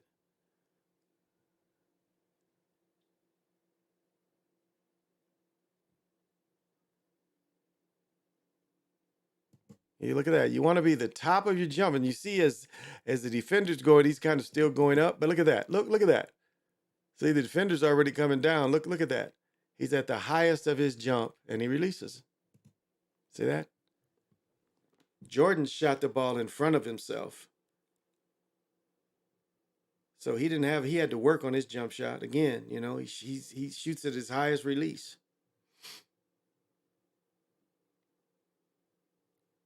That's Adrian Branch, 24. And people forget, Adrian Branch here, 24, got busted with cocaine a year before Len Bias died. And still got to play. Still got to play. So, I know I shouldn't show this, but I'm going to show it. I'm going to give it up. No, I'm gonna hold off. I'm gonna hold off on showing that. I'm not gonna show that.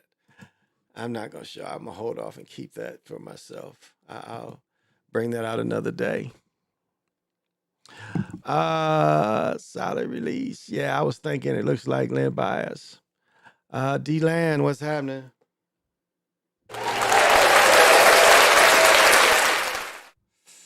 Being here. You got to have vision. Do I think the 100-point Wilt game was real? Yeah, because that was during the 62 season where he averaged 50 points a game.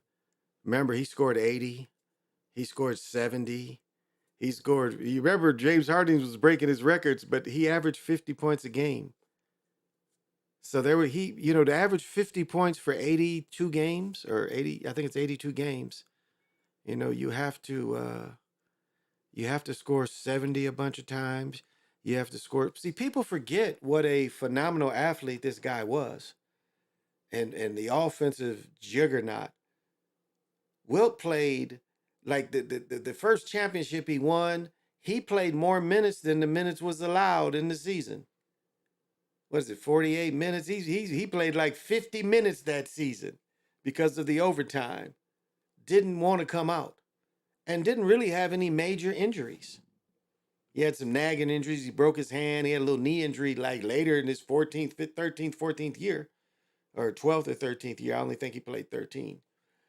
But yeah, he was a force like no other, especially offensive scoring. I mean, he was blocking shots, rebounded, but he was a force. People don't realize how, imagine like every play, this big dude is hustling back and up and down the court. Every play, you've got a 6-footer that's weighing 260. No, excuse me.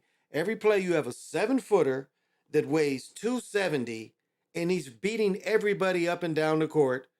If he's not blocking your shot, he's getting a rebound. And every time down, he is a threat and damn near going to score. So, yeah, the 100-point game was real, just as real as averaging 50 points for a season, which will never be duplicated.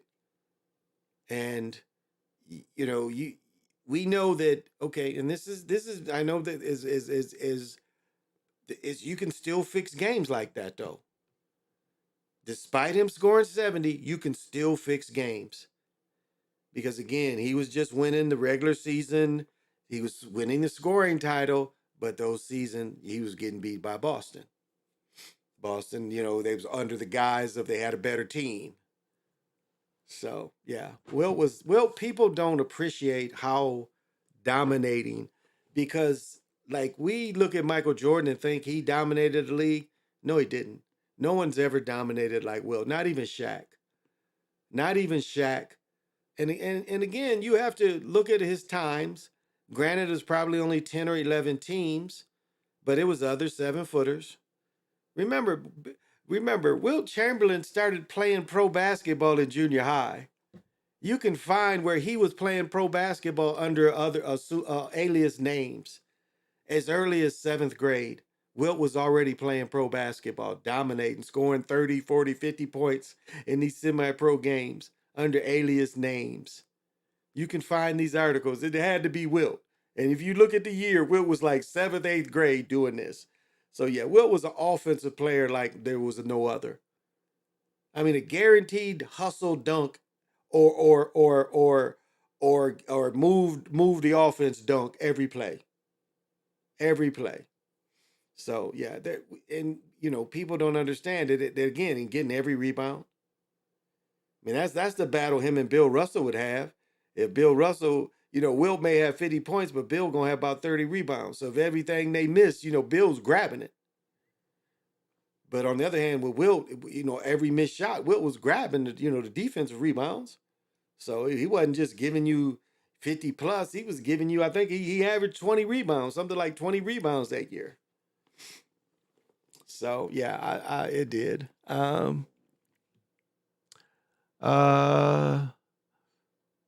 What about being with over 20,000 women? That's cap. I read the book and that's cap. That's straight Wilt Chamberlain cap. I read the book and that's straight cap. He wasn't the greatest handsome man, but that's cap. That's cap. Yeah, that's cap.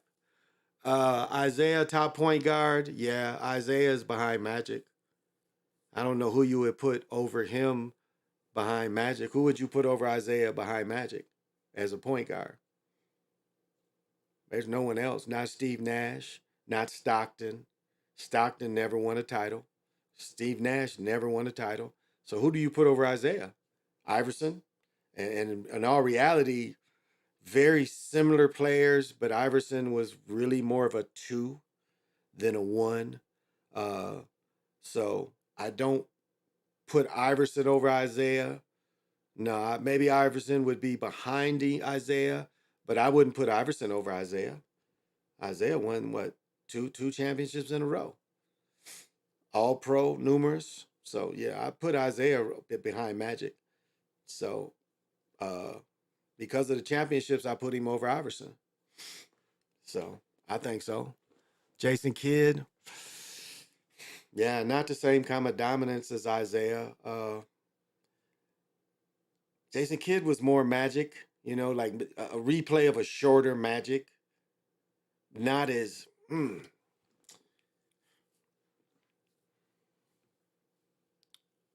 yeah, that's the best way I can say Jason Kidd was. I don't put him over Isaiah though, as a point guard that can distribute handles. I'll say this: Isaiah probably had the best handles of anybody. I would argue that handles probably the best handles of anybody. I would say as the handles, Isaiah had a handle, and again, the Chicago Cats was known for having the handles. I put him over Jason Kidd too. I put Iverson over Jason Kidd too, even though Iverson doesn't win a title, but Iverson did get an MVP. I put Iverson over Jason Kidd. Now, would I put Gary Payton over Jason Kidd? Probably not, because Gary Payton was in the Isaiah lore. He watched Isaiah like Doc Rivers, excuse me, because Doc is a year younger than us, I think. So yeah, I put Isaiah just behind Magic as point guards. And you had to put. I mean, Jerry West. Jerry West is another one that. I mean, where do you put Jerry West? But Jerry West was more of a 2 guard, but played a lot as a point guard, but was really truly more of a 2 guard. So, and I don't put Bob Cousy in there. Now, if we're talking about, I think Pete Maravich was a better scorer than Isaiah. I'll take that back. Pete Maravich probably had the best handles, but that would be my 1 and 2 of best handles. Pete Maravich, yeah. Pete Maravich had the best handles all time. I'll give Isaiah number 2 in handles. Yeah, Pete, he wasn't better ball handler than Pete Maravich. Played with better players than Pete Maravich. Pete Maravich never really played with good players until he went to Boston at the end of his career. But he never really played I know people might say Lou Hudson, but overall, they wasn't a great team. But yeah, but the best ball handler definitely Pete Maravich, with number 2 being Isaiah. But Isaiah, as far as the winning guards, I would say Isaiah, the best winning guards. But number 2 behind Magic, Zeke, AI, Irving, Jerry West. Okay. Yeah, Jason Kidd won with Dallas. Jason Kidd was on that team with Dallas. It's funny. I remember. I think one of my first like blogs on YouTube, or maybe one of my first just leaving a thing on YouTube, was about when Jason Kidd being traded, that he was washed up. And I've told this story before. My boys wanted to ride the bus out to the Mall of America. Well, no, they wanted to ride the trains out to the Mall of America. So we rode the buses downtown and we took the trains out there. And when we were coming back, we spent the day out there, ate lunch and everything. When we came back, we was just walking and happened to be where the bus stop was to go to my part of town. Dude just walked up to me and said, "Man, you want to go watch the game?" I'm like, he was a scalper. I was like, "Sure." He gave me 4 tickets. And so my oldest son was at home by himself. He's calling me. I'm like, "We're going to be home a little later." And we watched Jason Kidd get a triple-double. Here I am, I came on YouTube, one of my first videos ever. I think it was 14. Yeah, I think it was 14, 13, 14. And I talked shit about Jason Kidd, and he did a triple-double his first game back when he got traded to Denver when he was with Dirk and when they played the Timberwolves. I mean, I was sitting way up, but again, I didn't care. It was free tickets. But so yeah, Jason Kidd is in there, but not better than Iverson. Not better than Iverson. Irving, yeah, Irving. Okay, I can see where you put him. Yeah, where you put Irving there. Best distributor. Oh, Magic and Larry Bird. Magic and Larry Bird. Woo. Yeah, Magic and Larry Bird. Probably Magic though, really, because Magic was a pure point guard, not a scoring point guard. But Larry Bird just as much, because Larry Bird playing small forward, a lot of times Boston would do is they would run the offense off of Larry Bird, and so Larry Bird just did just as much distributing. That's why really Larry Bird and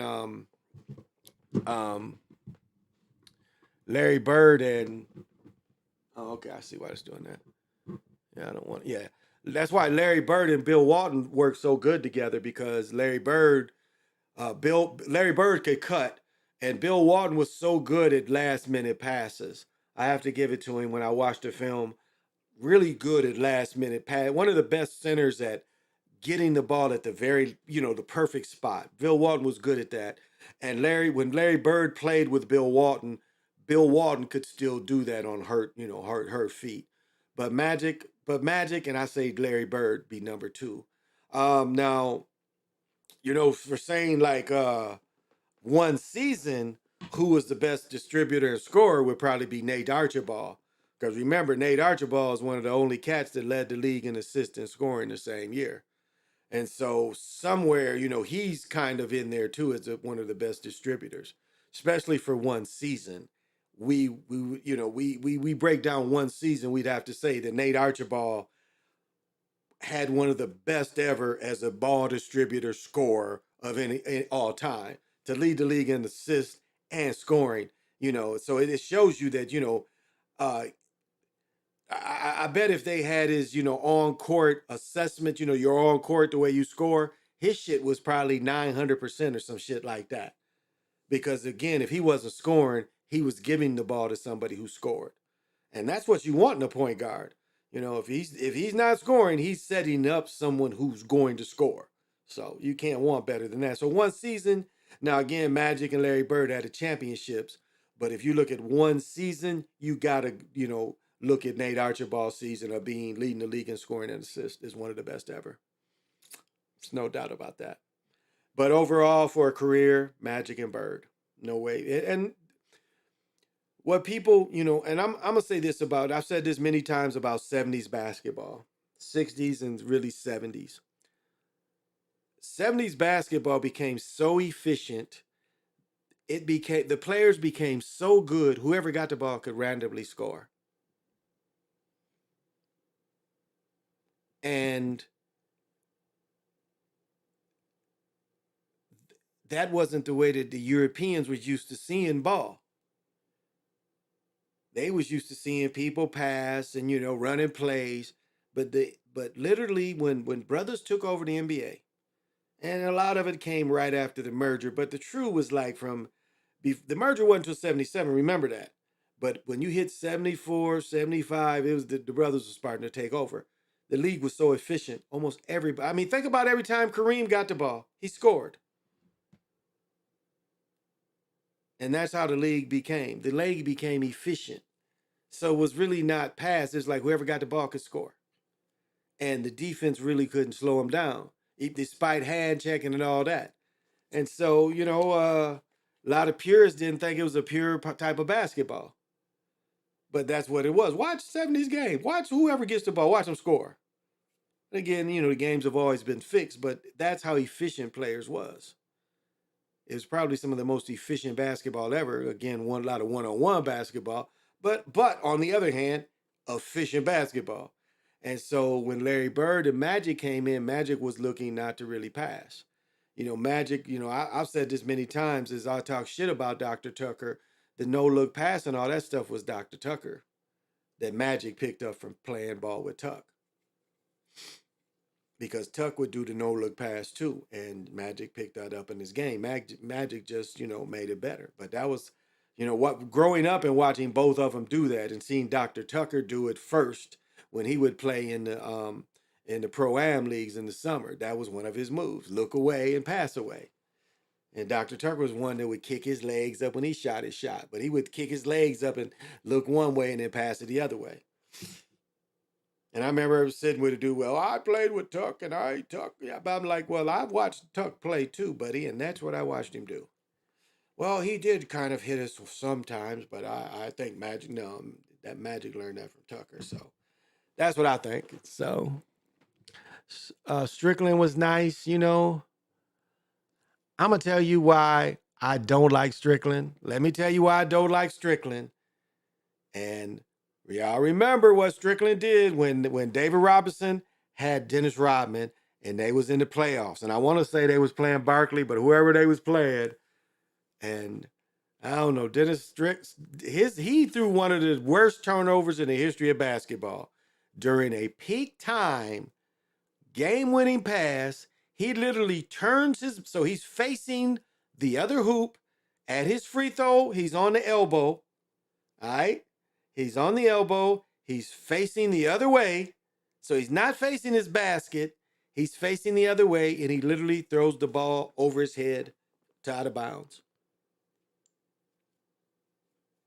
And that lost the game for Dennis Rodman and David Robinson. Dennis Rodman and David Robinson. That's Strickland. And I've never rocked with him after he threw that move. I mean, he literally takes the ball and throws it out of bounds. Like, no one makes that play. It was like, if that was a play, that's a play he did. So there's no way getting out of it he did that. So I don't know. I ain't really like Strickland after that play. I don't even know if I could find that play if we looked it up. But that was a horrible play. So I don't know.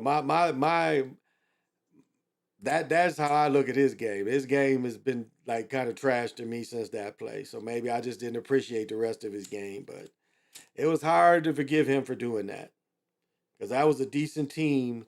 Dennis Rodman, that team is downplayed. Rodman didn't really like being there. Kenny Anderson, man. These is cats that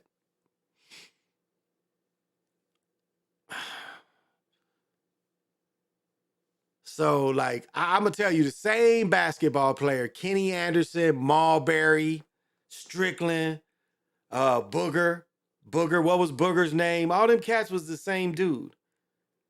Marbury. What was the other's name? The guard that went to prison for the gun in New York. He was another one. Sebastian, Tefferaro. All them dudes was the same dude. All them New York players was the same dude. I don't see any of them being different than the other. That's a perfect Kenny Anderson, Marbury, the same player. Look at their careers. Look at their careers and the way they played. Same player. Same exact player. And Strickland was another one of them. You put them all together. And the only thing I think Kenny Anderson was left-handed. But them dudes was all played the same. Tell me I'm wrong. Tell me all them New York dudes, them guards, wasn't the same dude. Same type of game. Same. They was all the same, And that's interesting. Like with Dwayne Wade being from Chicago, he didn't really have a purely Chicago game other than a dude being 6'5" that can handle. He still stayed at 1-2. He was a natural 2. But his game, good, great ball handler because he probably played a lot of 3 in high school. So, but his game is a little different, like even in Derrick Rose. I guess in a way we could slightly compare Derrick Rose and Dwayne Wade. Because same size, dude, Wade a little bigger. But again, if we looked at Derrick Rose, probably a better handle, a better point guard, where Derrick Rose was a natural point guard, scoring point guard. But stronger than Dwayne Wayne. So, to say they're the same cats, nah. I would almost say Derek Young, premium MVP Derrick Rose was stronger than Dwayne Wade. Probably even a better ball handler because Wade played two. So, yeah, Telefaro. DC made Kenny look good. Yeah, Telefair. All them cats came out about the same type of player. That's what I felt. Booger, y'all remember Booger though? Booger had really nice handles. Again, Booger only played, didn't really get a chance to show the nation his game, but again, the same type of handle. And probably of all that group, Booger probably had the best handles because Booger was playing, in the Rutgers against grown men, and he was holding his own playing point guard, like 9th, 10th grade playing against grown men in the pro-ams, holding his own as a ball handler. So probably one of the better ball handlers. I mean, again, he didn't get the full chance to play, but he didn't go very far. But probably, against top competition, one of the better ball handlers that we've seen. That's that New York type of ball handler player. Like look at Marbury and Kenny Anderson compared to Derrick Rose. No comparison. Not as strong. You got two dudes that ain't really, like, I would say out of the two, Marbury was probably slightly stronger, but Telefaro, not very strong at all. Quick. But was he quicker than Marbury? Was he quicker than Anderson? And both of them was bigger than him. So, I put them all in one, but not as good as Dwayne Wade and definitely not good as MVP Derrick Rose. MVP Derrick Rose was a monster. And I think, again, they try to get him hurt. Yeah, they cousins. Yep, they cousins. And Marbury's brothers, Marbury's brothers was good hoopers. They was known before they did the documentary. They was talking about his brothers. His brothers was coming up. Them names was coming up. The Marbury name of dudes who hoop, no. You was seeing his brothers' names out there. So, that was, he was coming. But as I said, those two other players, you can say they're all the same guy. I mean, their careers always end up being, they're all the same guy, I'm trying to think of what New York player really was a New York guard that really made it big. And Iverson was from Virginia. And it's funny, Iverson got caught in politics too, because Iverson didn't go to the local school. That's why they really tried to put him in prison, is because he didn't go to the local school. And when he went into the prison, the local school won the championships. Look that shit up. When Iverson, think about it. Iverson won the championship in 10th grade and 11th grade. He won championship in football and basketball. And then the year he went to prison, which was his senior year, they put him in prison, railroaded him what was done to Iverson was almost equal to what was done to Ali. I mean, it's almost, Ali didn't go to jail because he stayed out on bail, but Iverson actually went to prison. Ali was going to go to federal prison. And luckily that brother stepped in, was able to save his life, or he was going to do 8 years in prison for some shit that was over him not going to the same school. It was a political thing. And I say it's like Ali's because on the draft board that Ali, again, the nation traded it because Ali couldn't read or write. And they traded it from 1F. When you got considered 1F, that means you couldn't go. And then they say that, they had so many brothers couldn't read right. It's like, no, we got to change it. So he was, they changed his classification so he could go to prison. So he could go to get drafted by Vietnam. But Ali was married and had a child. My stepfather didn't have to go to Vietnam because I was born. He married my mother. They had me. He was the sole breadwinner. He got, what did they call it? Allowment or whatever they used to call it when you didn't have deferment. He got deferred because he had a child. And in fact, Ali had already gotten married and adopted, I think her name was Sunny Ali, whatever her last name was, I couldn't tell you. But Sunny, he married Sunny and adopted her child. And that's why Joe Frazier never had to go to Vietnam. He had children. So how was it different from Ali? But so Ali was railroaded when they took his championship away. John Thompson saved my dog's life. Yeah, I mean, in a lot of ways. like dominant wise, it's funny if you watch Martine Cleaves play quarterback. Him playing quarterback, and he's a little bigger dude. He's about 6'2", 6'3", but their football games were very similar. Martine Cleaves was an all-state quarterback too, but Iverson would have easily been Tariq Hill. If they let him play quarterback, he'd have been Michael Vick. Iverson was that good. He had Michael Vick skills, and Michael Vick might have been a better passer, but again, they're the same size dudes. Iverson might be a little bit bigger than Michael Vick, but all that quickness that Michael Vick had, Iverson had in football. And no one could convince me that Iverson would have played college football. He wouldn't have been successful. Now, again, would they have let him play NFL? I think his talent would have been good enough. Now, depending on where he'd have played college football at, he would have did just as good as Michael Vick. Just as good. He was just as talented football-wise. Maybe better. Again, Michael Vick had a little stronger arm. That's the only difference. But Iverson could have played DB too, safety or DB. And again, he's bigger than Deion. So Iverson could have played whatever sport he wanted to, and it would have been good in it. But again, he was only 6 foot, so football wise. But Michael Vick didn't, when he went with Philly, he got hurt, but he didn't really get hurt in Atlanta. I think they, set it up for Foles to play when he got hurt in Philly. And they stole my Philly Michael Vick jersey. Yeah. They were the same size and height. Vic just muscular. Yeah. Okay, so the same size. Okay. Because I haven't met Michael Vick. I don't know. I didn't know how. So Vic's a little thicker dude. Okay, and Vic has, like, you guys don't remember, Michael Vick had a cannon. I mean, Michael Vick just had an unnatural flick. I don't know, like, you get around quarterbacks and you see dudes that can just flick the ball. It is something to see. That dudes just can just flick it. Like some dudes got to really wind it up to throw it. Michael Vick would throw 70 yards and literally just like this. Like some dudes got to really wind it up. Michael Vick be like this, and that shit damn near on the other side of the field. So I would have gave him the stronger arm.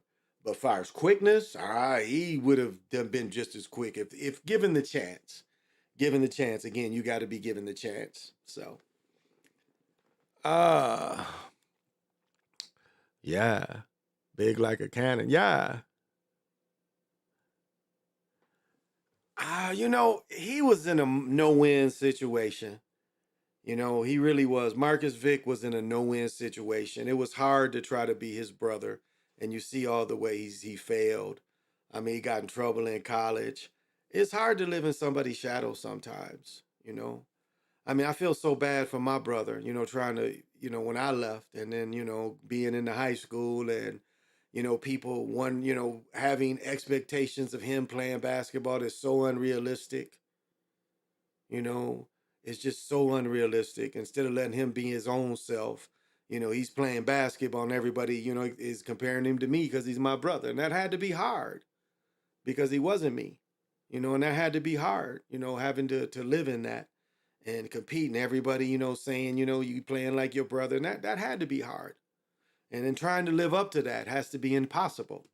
And so, he played college level. He got to play some pro ball, but you see, he just couldn't maintain because he was always trying to prove something that he didn't really have to prove.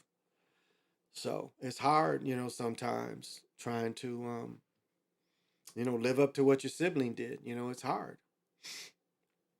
And, me being the oldest, I didn't have to, I just was trying to, I guess I could just be compared to my cousins and stuff mostly. So it was like me, the first one to go through it. So, can't be easy. So that's what I think. I think he had great ability. I mean, he had great ability. You look at his high school, great ability, even some of his college stuff, but it's just, he had some type of demon that was messing with him. And, it's probably from being a little brother. So. But yeah, Michael Vick was. I remember how they said it. Michael Vick was like having Gale Sayers in every play. He was Michael Vick was the closest to Gale Sayers, no doubt, making people miss and just pure speed. Like Michael Vick didn't really make like Gale Sayers purely speed, just purely speed by everybody. And Michael Vick hit that speed in a different kind of way, but he had the ball every time. And he wasn't like he didn't in Philadelphia. He took a big hit that put him out after he was the Eagles quarterback. After he had got out of prison, he took unnecessary hit instead of going down. Okay. Oh, what did that? What did that? Wow. Okay. Maybe because I ain't moved it. But Michael Vick was like the closest thing to Gale Sayers, moving every time he had the ball, the passing attack. Remember when he beat Brett Favre in Green Bay? Outstanding game. Again, it's all fixed, but they had it fixed where he played outstanding game and beat Brett Favre. He dueled Brett Favre in Green Bay and beat him in the playoffs. So I don't know if y'all remember that. Michael Vick beat Brett Favre in the playoffs. And it's so funny how they're doing Rodgers. They're having Rodgers follow. Is Rodgers going to play a year for the Jets and then end up with the Vikings? Because at first they said Brett Favre couldn't go to a central division team, so. And I have to give out the Ware energy, the transformation of the Panther consciousness. Give out the Talak energy, the storm, the wind. And you see him wearing the Hero Twins helmet. Don't care what you mugs say, y'all don't know. They wear the helmets because they're representing the Hero Twins. Yeah. And of course, the Panther consciousness. We give it out. I give out the Panther consciousness to all y'all. This is the American energy, and this is free, and you can tap into this. And so this is what the Omic or the Omen is the proper way to say it, which means land of the rubber makers. So that's why it's the correct pronunciation is Omen. But they call it Kobasa Omeka or Omic. And so the commercial name now is Omic. But this is what we send out to it, this Panther energy, this Panther transformation energy that turns into the rain and storm god. So it's still that energy, but they put it on a celestial level. So you can ride the storm. That's why you don't know if he's going to the storm or he's just coming back from the storm. And he has the fangs to show you he's a destroyer. When you get into Shiva, you got Brahma, but you got Shiva. Yes, he's a creator, but he's also a destroyer. So you keep that in mind. Yeah, they blew Favre out. Yeah, D-Land, they blew him out. They beat him, yeah. In Green Bay. It was a big win for him. It's probably the biggest win of his career at the time. And I still had such high hopes, when he was in Philadelphia. And they gave him his contract back. Remember, as soon as he started in Philadelphia, Andy Reid gave him $100 million. Yeah, I remember that.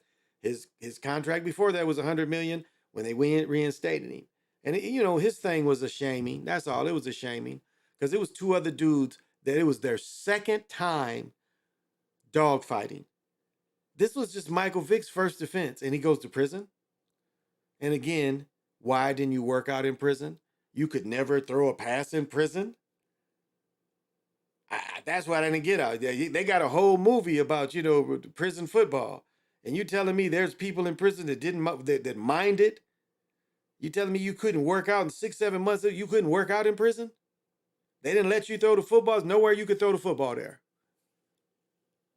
It's like Mike Tyson. Other dudes fought pro fights in prison. Ron Scott. They used to show Ron Scott's fights in prison. And then Mike Tyson goes to prison, no fights.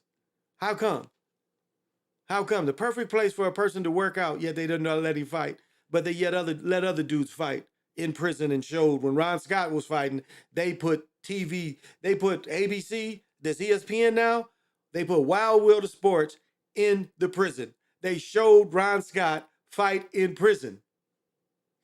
Maybe we can find Ron Scott prison fights. Let's see this. Let's see this.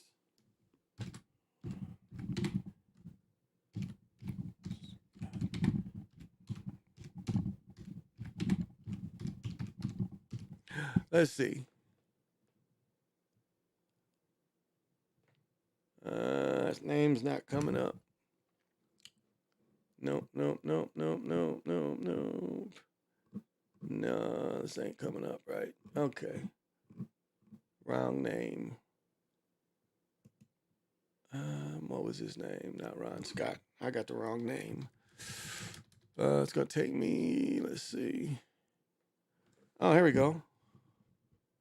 I got another way to find it.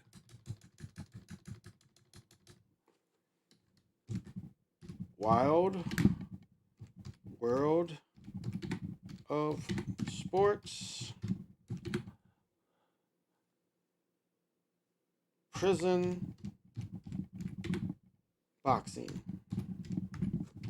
That dude's name was Ron Scott. Let's see if they show it. James Scott. I am sorry. James Scott. Okay, here we go. James Scott. I knew I wasn't far.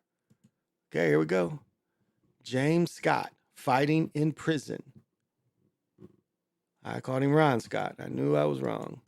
Let's see if they on some bullshit. Here we go. The one who overcomes obstacles, but you don't have to play. You could cop out. You could die. James Scott was an incarcerated boxer whose story blurred the lines between redemption and false hope. It is a story of one man's desperate battle to keep from being known simply as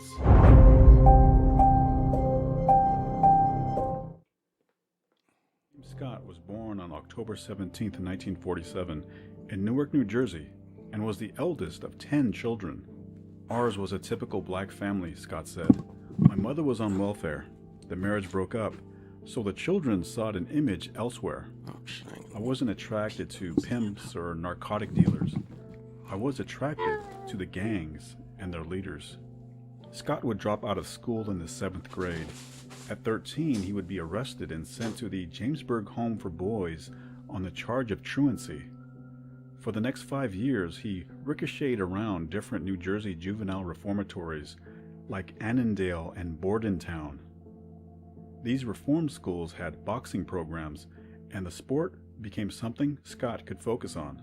I had never been in prison before, and I was forced to do what anybody else had to do, survive. Did you actually learn how to fight in prison? Yes. What circumstances? When? Okay, I got my first pair of gloves when I was 10 years old. I was on the streets, my uncle gave them to me. My father showed me a little bit about boxing, but he never really spent time with me. Okay, and I went to Jamesburg. In Jamesburg, it's mandatory that you fight or you learn how to box, because that's a status symbol. Right? So, you know, the prison is a world too. So you try to get status so you learn how to box.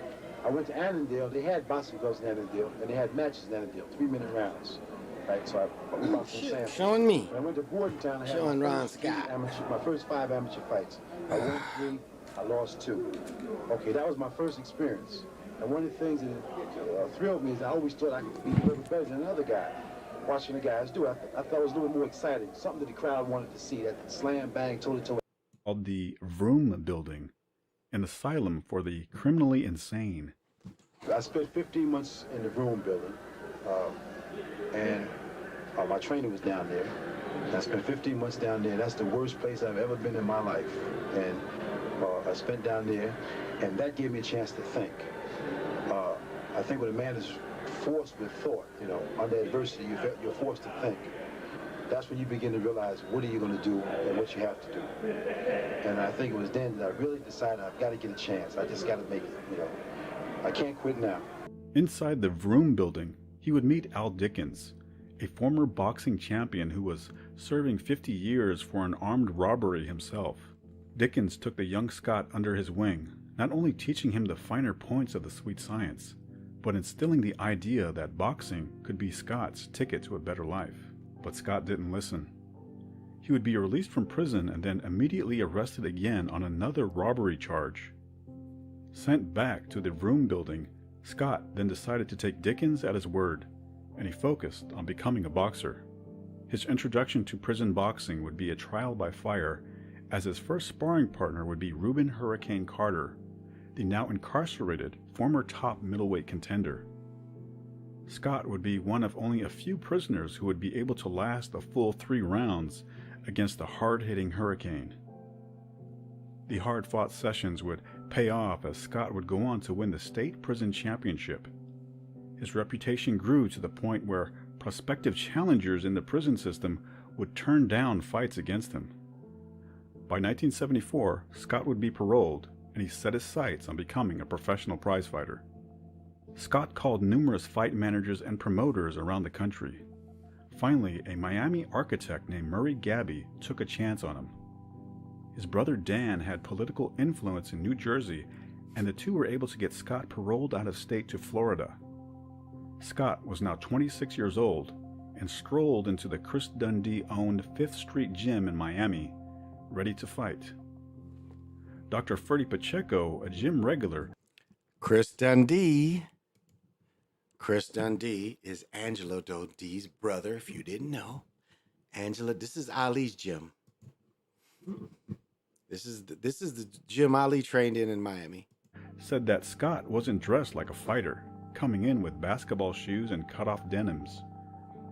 But once he got into the ring, he knocked out a heavyweight who was a contender at the time, and Scott instantly became the talk of the gym. Scott would turn professional in 1974, defeating capable fighters like Ray Anderson and Jesse Burnett. By February of 1975, after only 1 year as a pro, he was 10-0 with 5 knockouts and 1 draw. But as one writer described it, Scott felt double-parked in the world, always boiling over with fear he was being taken advantage of and cheated. He was rude and confrontational to everyone outside the media. Scott himself admitted as much, saying, "In prison, you get 1 spoon that you keep with you in your cell, and you take it to and from meals. Lots of times in Miami Beach, I'd automatically pick up a spoon in a restaurant and put it in my pocket. And then I'd see the look on the waitress's face. In her mind, they're all the same, all thieves." But in the ring he felt at home, and the management team of Murray Gabby and Chris Dundee had trouble finding him opponents. They reached out to both light heavyweight champions, offering $100,000 to Bob Foster and John Conte. Foster refused. Conte's people took the fight under consideration, and things were finally looking up for Scott. History is made every day. There's always new incidents arising, and this is unique. A couple of years ago, this would have been unthought of. So now, the possibilities of a prisoner getting a chance is according to his ability. I don't think that to look at the fact that he's in prison, maybe it's bad for the public image, but I think that what will shine is that his good deeds outweigh his bad deeds. All you're supposed to see is the title. The guy has won. He's a good fighter. The only people like Cosell and maybe you were, well, years ago you were in prison. What caused you? That's not important. What we're doing now. Like you got a lot of people that have done a lot of things, and made a lot of mistakes, and we don't always bring up what you did in the past. After only a year out of prison, he had earned over $15,000 through boxing. He now had his own apartment, a girlfriend, and a new blue Chevrolet. But Scott couldn't resist the call of his old neighborhood. He began driving back to Newark, New Jersey. It was a parole violation, and Murray Gabby, his benefactor, warned him not to do so. Gabby would then get a call that Scott was arrested for robbing a drug dealer and killing his accomplice. Scott would deny the charges, but his car was spotted at the scene with a dead body being thrown out of the passenger side of his vehicle. The body was identified as a drug dealer named Everett Russ. Bullet holes and blood were found in Scott's car. Scott would claim that he only loaned the car out. Wow, I don't know if y'all heard about this cat or not. But they let this cat fight in prison. Looks like another one is, here's another one they let fight in prison. You guys will know him. I mean, if they show it, you'll know him. But this is a champion that was allowed to fight in prison too.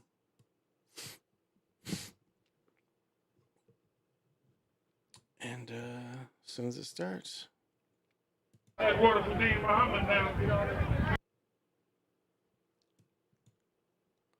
All right. You'll know the fighters. You'll know the fighters when you see them start. As you see up here, yeah, Bernard Hopkins live from prison. They let Bernard Hopkins fight from prison. Why didn't Mike Tyson get to fight from prison? Just doesn't make any sense.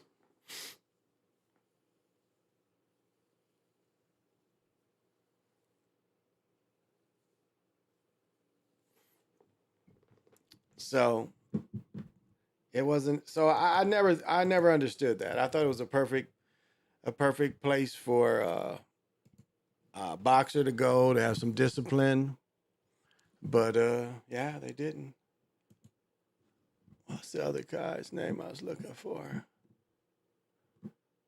Prison fights. Nope.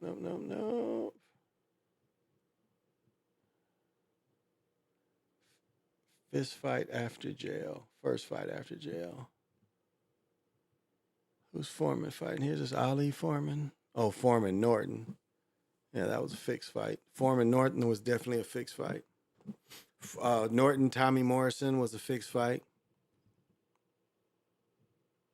Oh, okay. The history of Rawway Prison and the legend of Dwight Braxton. Another one. Sonny Liston started as a prisoner. They let prisoners box. Oh, this is my ass here. This is me. Yeah, May 2 days before execution. Damn.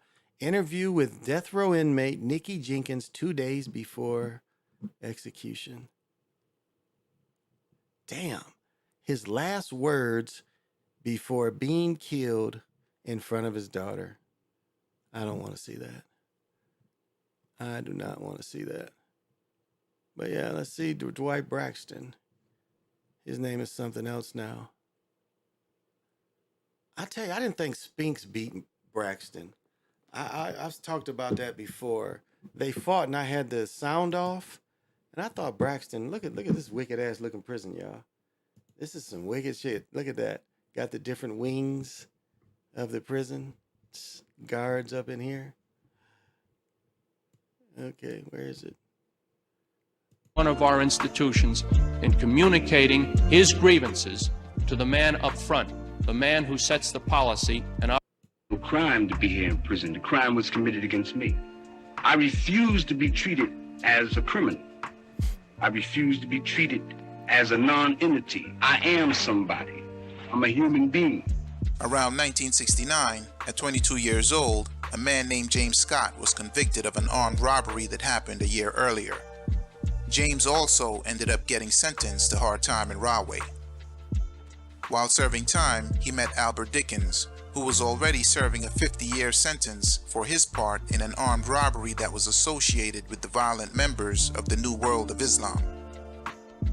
James would go on to meet Reuben while Reuben was serving a triple life sentence.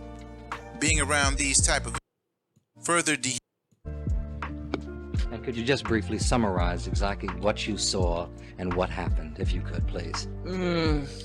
Approximately 10:30 last night, there was 250 men in the auditorium. They wouldn't leave. Mr. Vuck Savage, the warden.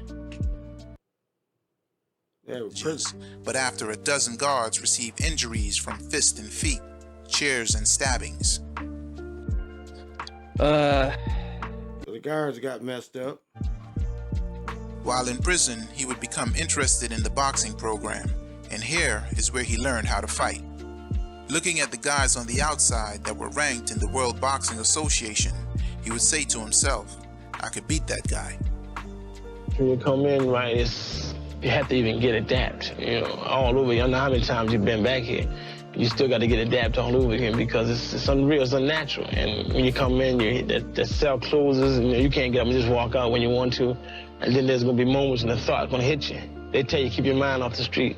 He would go on to spar with James Scott and other inmates that were also good fighters, who fine-tuned their skills in Rahway. Dwight had a good head on his shoulders, and he was motivated by the horrible circumstances of the prison life, so he made a promise to himself: do the time and never come back to this place.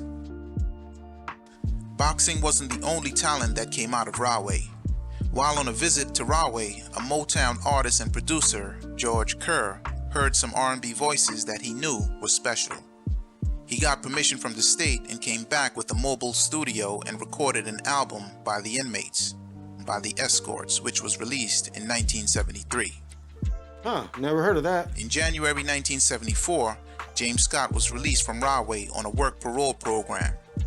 He was paroled to Florida, where he could work with trainers from the 5th Street Gym in Miami, which just happened to be one of the gyms that Muhammad Ali used to train in. In early 1975, James was in his groove. He had won all his professional fights. Happened to be an Essex County corrections officer. Years into their triple life sentence when in October 1975, Smokin' Joe Frazier and Muhammad Ali got together to lead a march in protest for their wrongful arrest and sentencing. 2 months after the march, in December of 1975, Bob Dylan and Muhammad Ali would get together for a concert to bring awareness to the injustice against Reuben. The night of that concert would be known as the Night of the Hurricane. On November. All right. So this is Dwight Braxton or Dwight Muhammad Qawi. Are they going to show him any of his fighting? Just prison shit. This looks like Ron Scott or who is this? It would be the first professional fight to ever be broadcasted from. Okay, here we go. Here we go. It was called Scared Straight, and it was filmed in Rahway. The first episode was narrated by Peter Falk, who played the most irritating TV detective of his time, Columbo. I'ma tell you what happened to a young, tender motherfucker like you. Now I had to clean my motherfucking cell, motherfucker. Wash my drawers and socks, motherfucker. What else happened? And you had to suck my motherfucking dick, motherfucker, when my dick get hard. You talk, motherfucker. God damn. Oh. Hold on, bitch. Nothing will.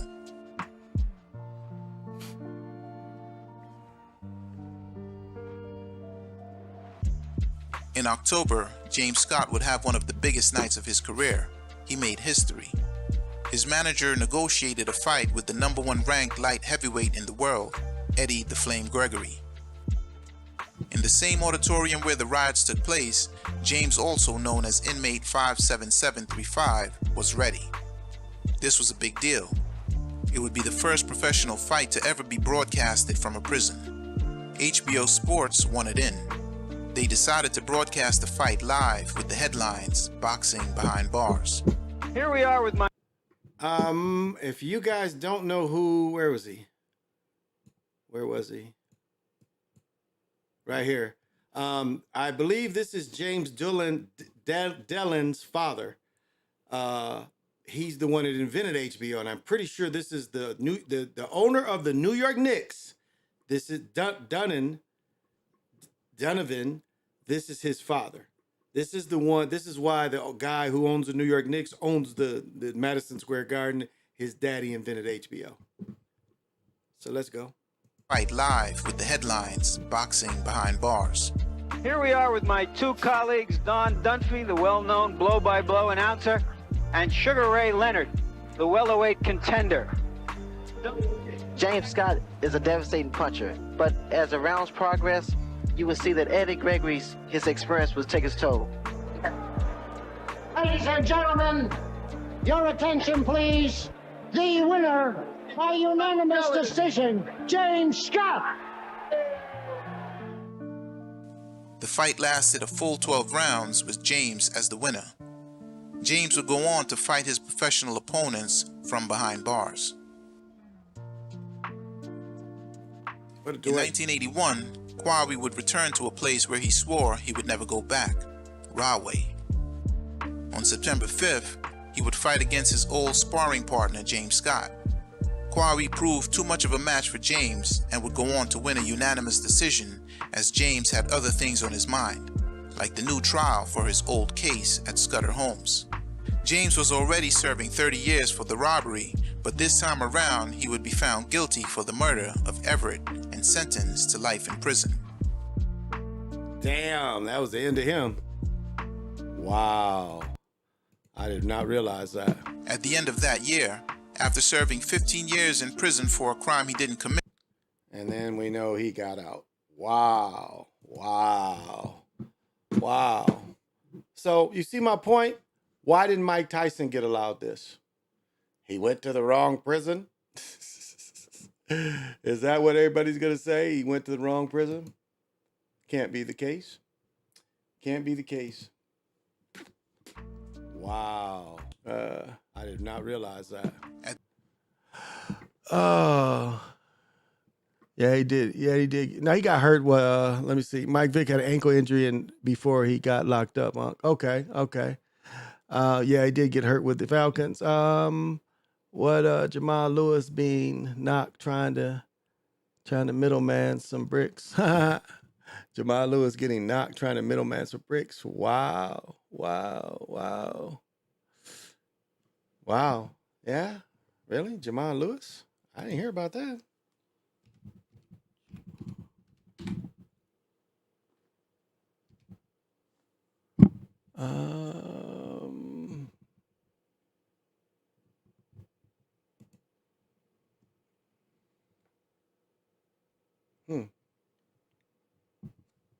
Yeah, that must be some new shit because it ain't got nothing on here about that. Jamal Lewis. They still got him as alive. Or he got arrested. Did he get arrested?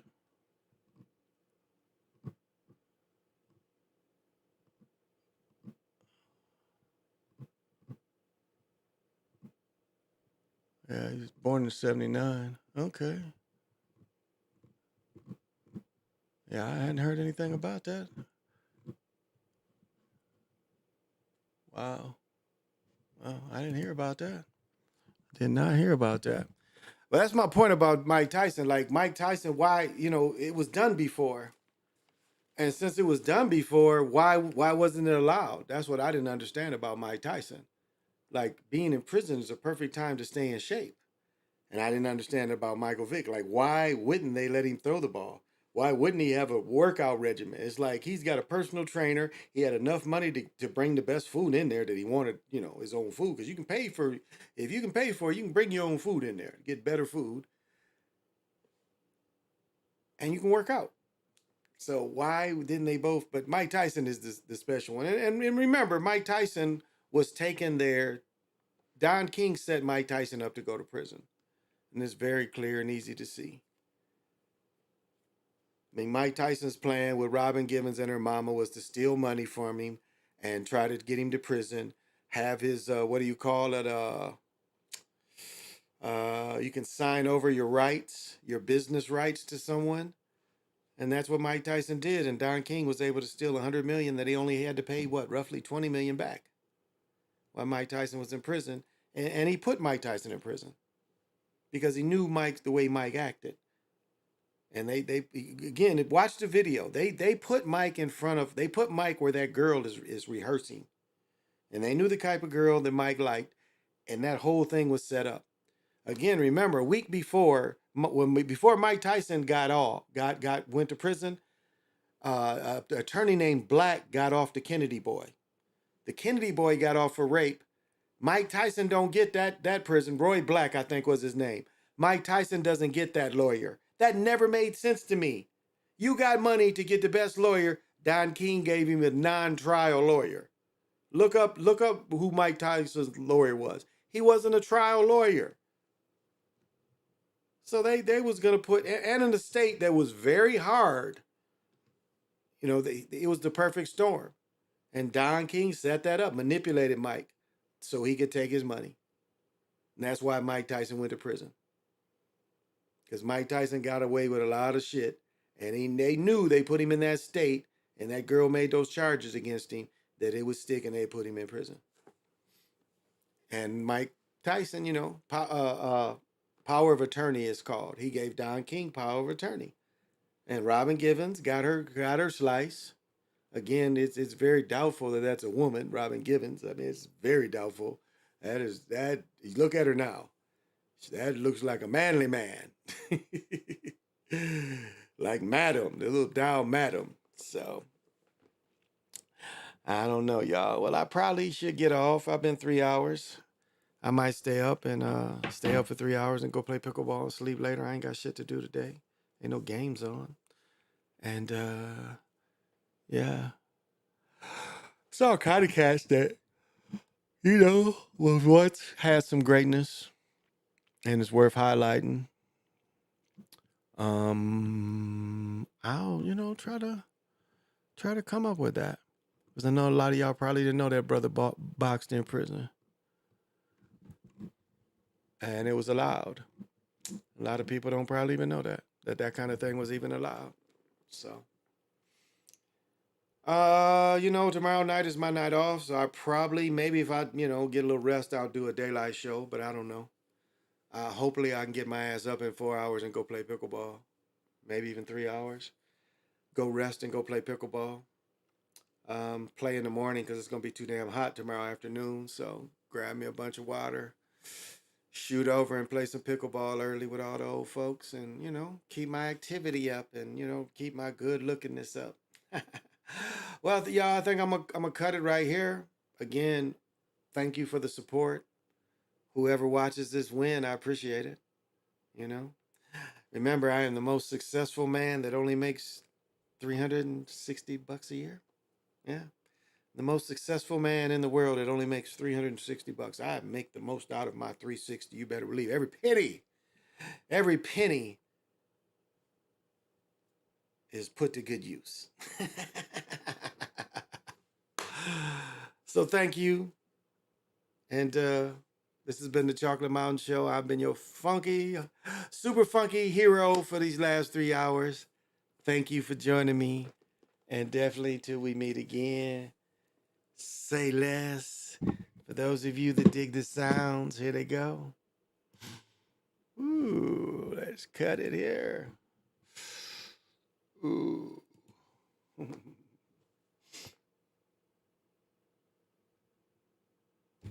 Nigga get mad. Say, motherfucker, what you mean you ain't gonna let me in this funky joint?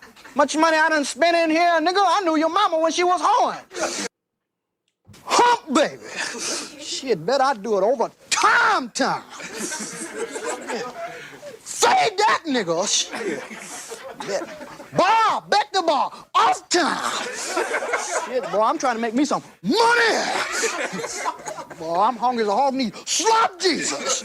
Shit, gotta be a Jesus, cause too many black folks.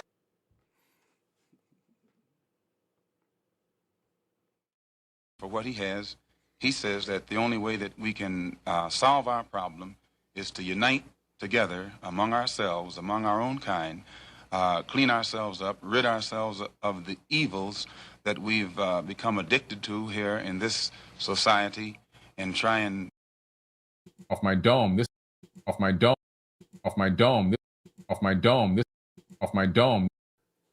Me and Bubba trying to rescue some kittens. Me and Bubba trying to rescue some kittens. This ain't loud enough. This ain't loud enough. I'm still trying.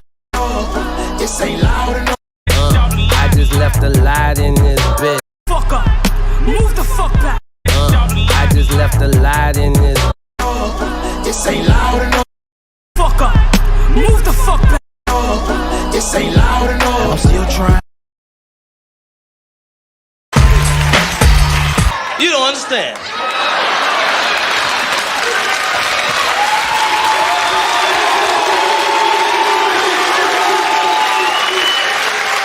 I ain't scared of you motherfuckers. It's cool enough just being cool, like I am, chilling. Your feet. He looked down, seen her feet. The nigga went berserk, killed the monkey, threw the bat out the window, start kicking that bitch in the air.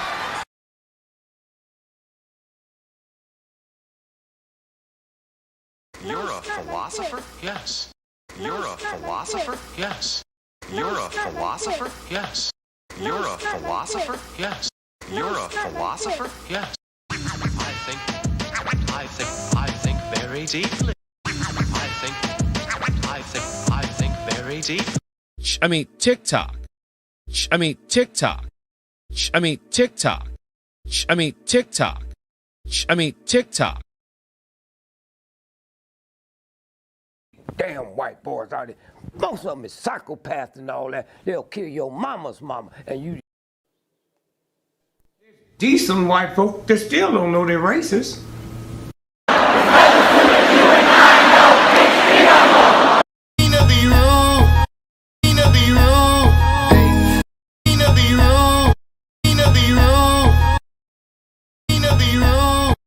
Where's all that noise? Where's all that noise? Where's all that noise? Where's all that noise? Oh, that's just that. Be satisfied. Be satisfied. Be satisfied.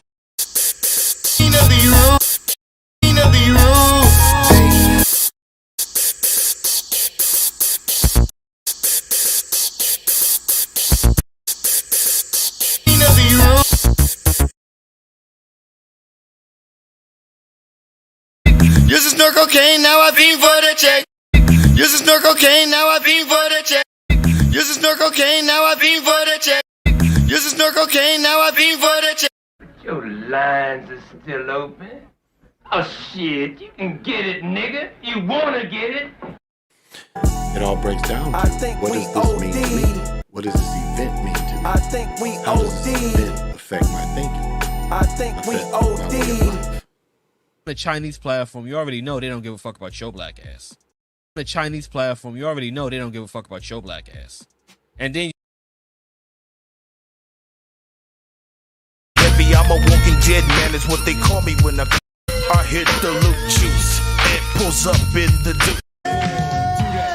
Do that dance. Do that dance. Do that dance. I just be and shit. You know, drinking and shit. Do a little smoking and shit.